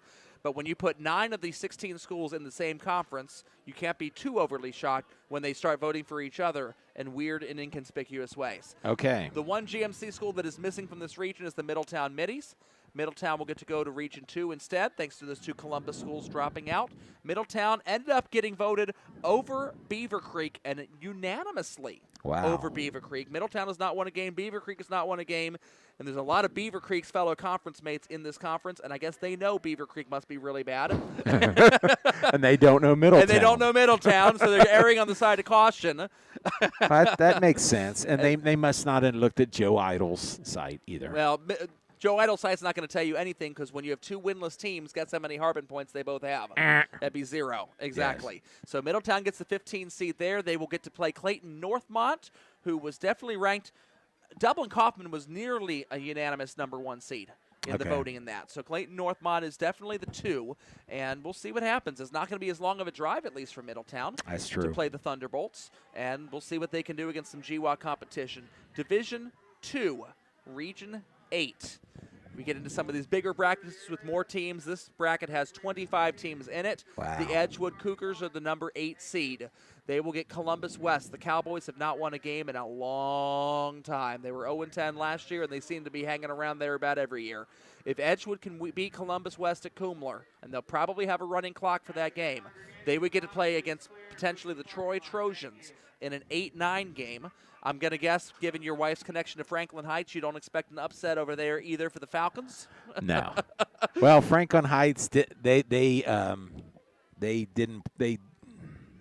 forfeited their game this evening. They forfeited their game this evening due to Westerville South, 5-0, having a COVID outbreak not on their varsity team but on the freshman and JV squads, and Franklin Heights decided, and in a bunch of caution, they didn't want to lose their opportunity to travel to Troy to get their teeth kicked in next week in the playoffs. And just an aside, the West Carrollton Pirates, yes, my roommate 23rd. Jeff, who lives up in Defiance, Ohio, shout out to Jeff Fote, his child is named Sydney. Oh, wow. So he's going to be happy if West Carrollton wins or Sydney. Or if Sydney Yellow Jackets so he's win. happy either way. Exactly. West Little Carrollton, trivia. I don't think, has won a game either. No. A couple of winless teams in this bracket, Columbus West, Franklin Heights, and I believe West Carrollton also qualifies as somebody that has not won a game yet. Edgewood and Troy would probably be quite a game. Sure. In the second round. And if Edgewood can get past Troy, which will be no easy task, they would get a rematch against Winton Woods, who beat them 34-0 in week 1. Winton Woods is one of those teams that gets seeded a little higher by coaches' vote than by Harvin points, and probably for legitimate reason. Winton Woods, they know how good Winton Woods is. I'm pleased to see Piqua as a 3 seed. Okay. You know, we talked about the GMC having a little bias toward their own schools in their own conference. Piqua kind of sticks out here. There are more Cincinnati area teams than north of Dayton area teams in here. Yeah. And it seems like as the 3 seed, the Cincinnati schools were able to look at their resume and legitimately respect them properly, give them a good vote. I would think that Piqua and Anderson as a 3-6 game would be really, really interesting. Sure. A lot of offense potentially in that game. LaSalle's the 2 seed. They're going to be kind of a co-favorite Are there. Anderson, are those both Redskins going at each other? Piqua's the Indians. Oh, the Yes. Indians Piqua and the Redskins. And the Anderson So Redskins. the politically incorrect bowl. That is correct. Or you Yes. can just call them the Piqua football team and the Anderson football team. No, just call them football team. Football team. And really confuse people. That's right. That's well, right. we'll have the winner of Piqua and Anderson will be football team. Will be football team. That's right. There you go. And they could potentially face LaSalle, who I don't see LaSalle having a whole lot of problems. The They- Lancers. The correct? Lancers. They had Little Miami last year in a 1-8 playoff game, and they absolutely stomped them. And Okay. it looks like they could see them again in their round of 16 game this year. Not a lot of firepower there for LaSalle to deal with until potentially the semifinals of that region. Kings and Turpin, Yes. 4 versus 5 as an ECC battle in their second round might be really interesting. Talawanda's going to have to go to Kings if they beat Belmont. That will not be an easy draw for Coach Larry Cox's squad if they can get past the Belmont Bison in week 1. And That's Belmont next week. usually is a 15 seed, but that's in the NCAA. That's in the- yes, yes. the other tournament. That's the Belmont Bruins, not Yes. the Belmont Bison. All right. Division 3, the bracket that is the most interesting, the two of us being Dayton Absolutely. graduates. Bellbrook Eagles have, I made the argument the last couple weeks that they probably get the nod ever so slightly over Baden, and it looks like the coaches mostly agreed. And I want to give credit to Baden and Bellbrook. Baden pulled no shenanigans. They can't vote for themselves. You know who they voted number 1? Bellbrook. And Bellbrook pulled no shenanigans. They can't vote for themselves for number 1. They voted for Baden. You know, that's the way that it should be. That's the way it should be. But down there at number 11, Dunbar, that's not the way it Dunbar should be. did not do it the way it should be and tried No. all kinds of shenanigans and ended up costing Alter 2 notches of their seed and put Alter right in Dunbar's way. And I got to say this, if Dunbar beats the Aiken Falcons, Which I want to see. you know, they will get to go to Kettering Fairmont Roush Field. They will get to play the Alter Knights and find out if they truly are the worst team in the region as Dunbar voted them. My guess is that Alter is going to try to put 80 points up on the scoreboard in that game. Ooh, there's some incentive right there. Remember, Alter ran a fake field goal up 35-0 against Carroll before halftime, and that's their Dayton Catholic brethren. You're going to get Dunbar in there voting Alter as the worst team in the region and putting them potentially up against Trotwood Madison in a quarterfinal. Alter is going to do everything they can to destroy the Dunbar Wolverines, and they have every reason to be angry. every reason to be angry. Absolutely. That Trotwood Alder game is going to be Trotwood awesome. Alter could be amazing. Awesome. And I think I would pick Alter as a potential upset in that game. Not because I disrespect Trotwood Madison. They are the defending state champions, but I have heard they lost a lot of studs. Yes. All right, the Baden Rams are the 2 seed in this region. They will play the winner of Lima, Shawnee, and Wapakoneta. Those 2 Western Buckeye League schools have already played each other a couple weeks ago, with Lima, Shawnee winning that game by a final score of 9-7. Oh, wow. So it's going to be a slugfest. Wapakoneta was the 2 seed in this region last year. They are always really, really good. That's Aunt Jenny's squad up there in Wapak, but they started off 0-4 this year. Uncharacteristic for Wapak. Either one of those schools can have a long drive to wherever Baden hosts that game, which will probably not end up being Kumler Field. You think Monroe has a chance against Elida there? I think Monroe has a chance against Elida, given the score of the Western Buckeye League games being as low scoring as they are. Elida ended up winning 21-16 tonight over Lima Shawnee. So Monroe has had some trouble putting points on the board, but can play some decent defense. And if Elida is a matchup that plays defense as well, that may be a game that Monroe could try to steal. It'll be a long bus ride to get up there, but if they can steal that, they would put them against the Ross Rams in their second round game. Ross is going to get to host a game at Robinson Field. I think potentially if Chalk holds, a Ross-New Richmond game could be first one to 70 wins. Neither of those teams like to play a whole lot of defense, and both of them like to play a whole lot of offense. Awesome. Bellbrook, I don't see having a whole lot of issues getting through the top portion of that bracket. Chaminade Julienne would be the possible 16 to play them. I don't think CJ is that good this year compared to what they were. St. Mary's Memorial is not as good as they normally have been. Franklin is somebody that Bellbrook has actually played earlier this year. And the final score of that game when they played earlier this year is that Bellbrook beat Franklin 34-0. There you go. So I don't see a lot in Bellbrook's way until they would get to the winner of the New Richmond-Ross game. And really, Bellbrook has a pretty decent path to the regional finals. It's not going to be as challenging as a lot of other schools, potentially. Baden, Trotwood, Madison, and Alter in the bottom half of that bracket. Thank you, Dunbar, for making that much more difficult than it needed to be for all 3 of those schools. This is what happens when you have one rogue coach that can't seem to play eligible players and can't seem to decide. You know, I told Eric Hayes before the game, this is a bunch of 40-year-olds trying to punish a bunch of 17-year-olds for some quarrel they had with another 40-year-old at one point in time in their lives. Wow. Honestly, it's sickening, it's disgusting, and this is why we have the Harbin points to at least prevent this type of nonsense from happening. It's disgraceful. Division 5. Tell us how you feel, Joel. That's how I really feel. That's okay. right. Okay. And I'll say it again on MOH later on tonight in the postgame show. Sure. It's disgusting. Look at Division Roger 5, Bacon. Look at Corey Kiner and Roger Bacon. They are the number 1 seed. They are the undefeated team in that region. They absolutely deserve it. Blanchester is the 2 seed. They are the only team that has beaten Fayetteville Perry this year, who is New Miami's first-round opponent. Blanchester settles in there nicely as a 2. Madison Mohawks, they're going to be the 10 seed. And if they had trouble with Monroe tonight, I don't think they'll have trouble with Finneytown, but Springfield Shawnee Indians might be a little different story. Springfield Shawnee they have got a record of, I believe, 4-1. I'm going to pull this up here real quickly. 3-2. Springfield Shawnee is 3-2. Their victories are over Urbana, who is 0-5. They beat them 40-3. That's easy. They beat Bellefontaine in overtime, and they beat Tecumseh 39-14. That so far so good for Springfield Shawnee, going 3-0, and then they face the 2-headed monster that is London and Plain City Jonathan Alder. Those are both conference games in their conference. London and JA both enter tonight's game against each other as 5-0. I believe Jonathan Alder beat them in that game to finish off the season 6-0. And of course, 2 losses for Springfield Shawnee there against those 2 tough opponents in Division 3. That's who Madison would be potentially facing in the second round there.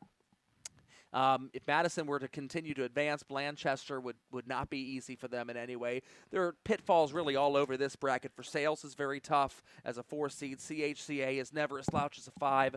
And one school I know that always tends to play above their seeding level also is the 6th seed there, the Tigers of West Liberty Salem. That's Columbus area school, but they're always pretty tough. And then you got Brookville in there. I mean, there's a lot. And Liberty's fight song, Liberty, Liberty, Liberty, Liberty. It's very annoying. It is. Okay, moving on. And moving along to Region 28, Division 7, the New Miami Vikings. They're the 8th seed. They will get to play in 2 weeks against the Fayetteville Perry Rockets in the 8 versus 9 game. Fayetteville Perry 4-1 coming into tonight. New Miami is now 4-0. Should be a pretty good matchup. Sure. Fayetteville Perry has not been really challenged all that much by most of the competition except for Blanchester. And New Miami, honestly, has not been challenged all that much. They really made quick work of Lockland tonight. It was probably their most impressive win of the year. Sure. If they can win that game, a road trip up to Maria Stein awaits, where you get to face the Marion Local Flyers, who have been in this. They are the defending state champions for Division 7, and they have been in the state finals either in Division 6 or Division 7. They've gone back and forth over the years. The last 9 consecutive seasons have ended with a state championship appearance for Marion Local. They've not won all 9 of them, but they've been to the state finals 9 times in a row. Good luck, New Miami. That will not be easy, but if you want to win, you want to play the best, you got to beat the best, and that would be I'm calling it interesting to now, see. New Miami, the 8 versus the 9. New Miami will advance. They look tough. They do look tough. They're They a good really team. do. They They got really all do. cylinders, especially in the second half today. They got all cylinders clicking. Of course, the other royalty in this bracket in the bottom half are the 2 and the 3 seeds. Fort Loramie is the 2. New Bremen, even though they were 11th in Harbins, gets the nod as the number 3 seed by a bunch of coaches that I believe seeded them pretty darn well. I mean, New Bremen is absolutely that good, and they knocked out for what do you Sale think, sadly New, tonight. New Bremen or Fort Laramie there down the road if the numbers work Oh, out? boy. Oh, boy. I guess I would have to go with Fort Loramie. because Interesting. Fort Loramie is just a little notch above them. New Bremen is the New Bremen is like the 3rd best or 4th best team in their conference, which means they blow up a whole lot of other teams when they play them. Yeah. But when they run into a team like Marion Local, it's a lot harder. And with Fort Loramie is that's a good football team. I'm trying to look here real quickly. What's their nickname? Fort Loramie, I believe, is the Redskins, believe it or not. There you go. Well, I'm going to root for them just There for you the go. name. Fort Loramie last year ended up playing Marion Local in a semifinal, and they lost that game to Marion Local 24-21 in overtime. Hear that? That's the Fort Laramie Express. There it is. That means Background. it's time to get out of here. Yeah, it And is. Eric Hayes is like, guys, you're going to talk all night long. Wrap it up. Wrap it up. All right. Okay. So from Merrifield, where you have to trust us, somebody unplugged our camera. We are at Merrifield. The final score with no time left on the clock is the New Miami Vikings 40, the Lockland Panthers 14. It's been a really good regular season, and we'll see you on the playoffs. For Dan Vogt, Chris Vogt, Joey Vogt, and all the other candidates you might vote for, this is Joel Sackenheim for the Butler County High School Sports Report Television Network. Good night. We thank you for listening to a live broadcast on the Butler County High School Sports Report's YouTube channel. We encourage you to check out our website at www.bchssreport.com for all your local prep sports results, stories, and student-athlete features. Enjoy the rest of the game.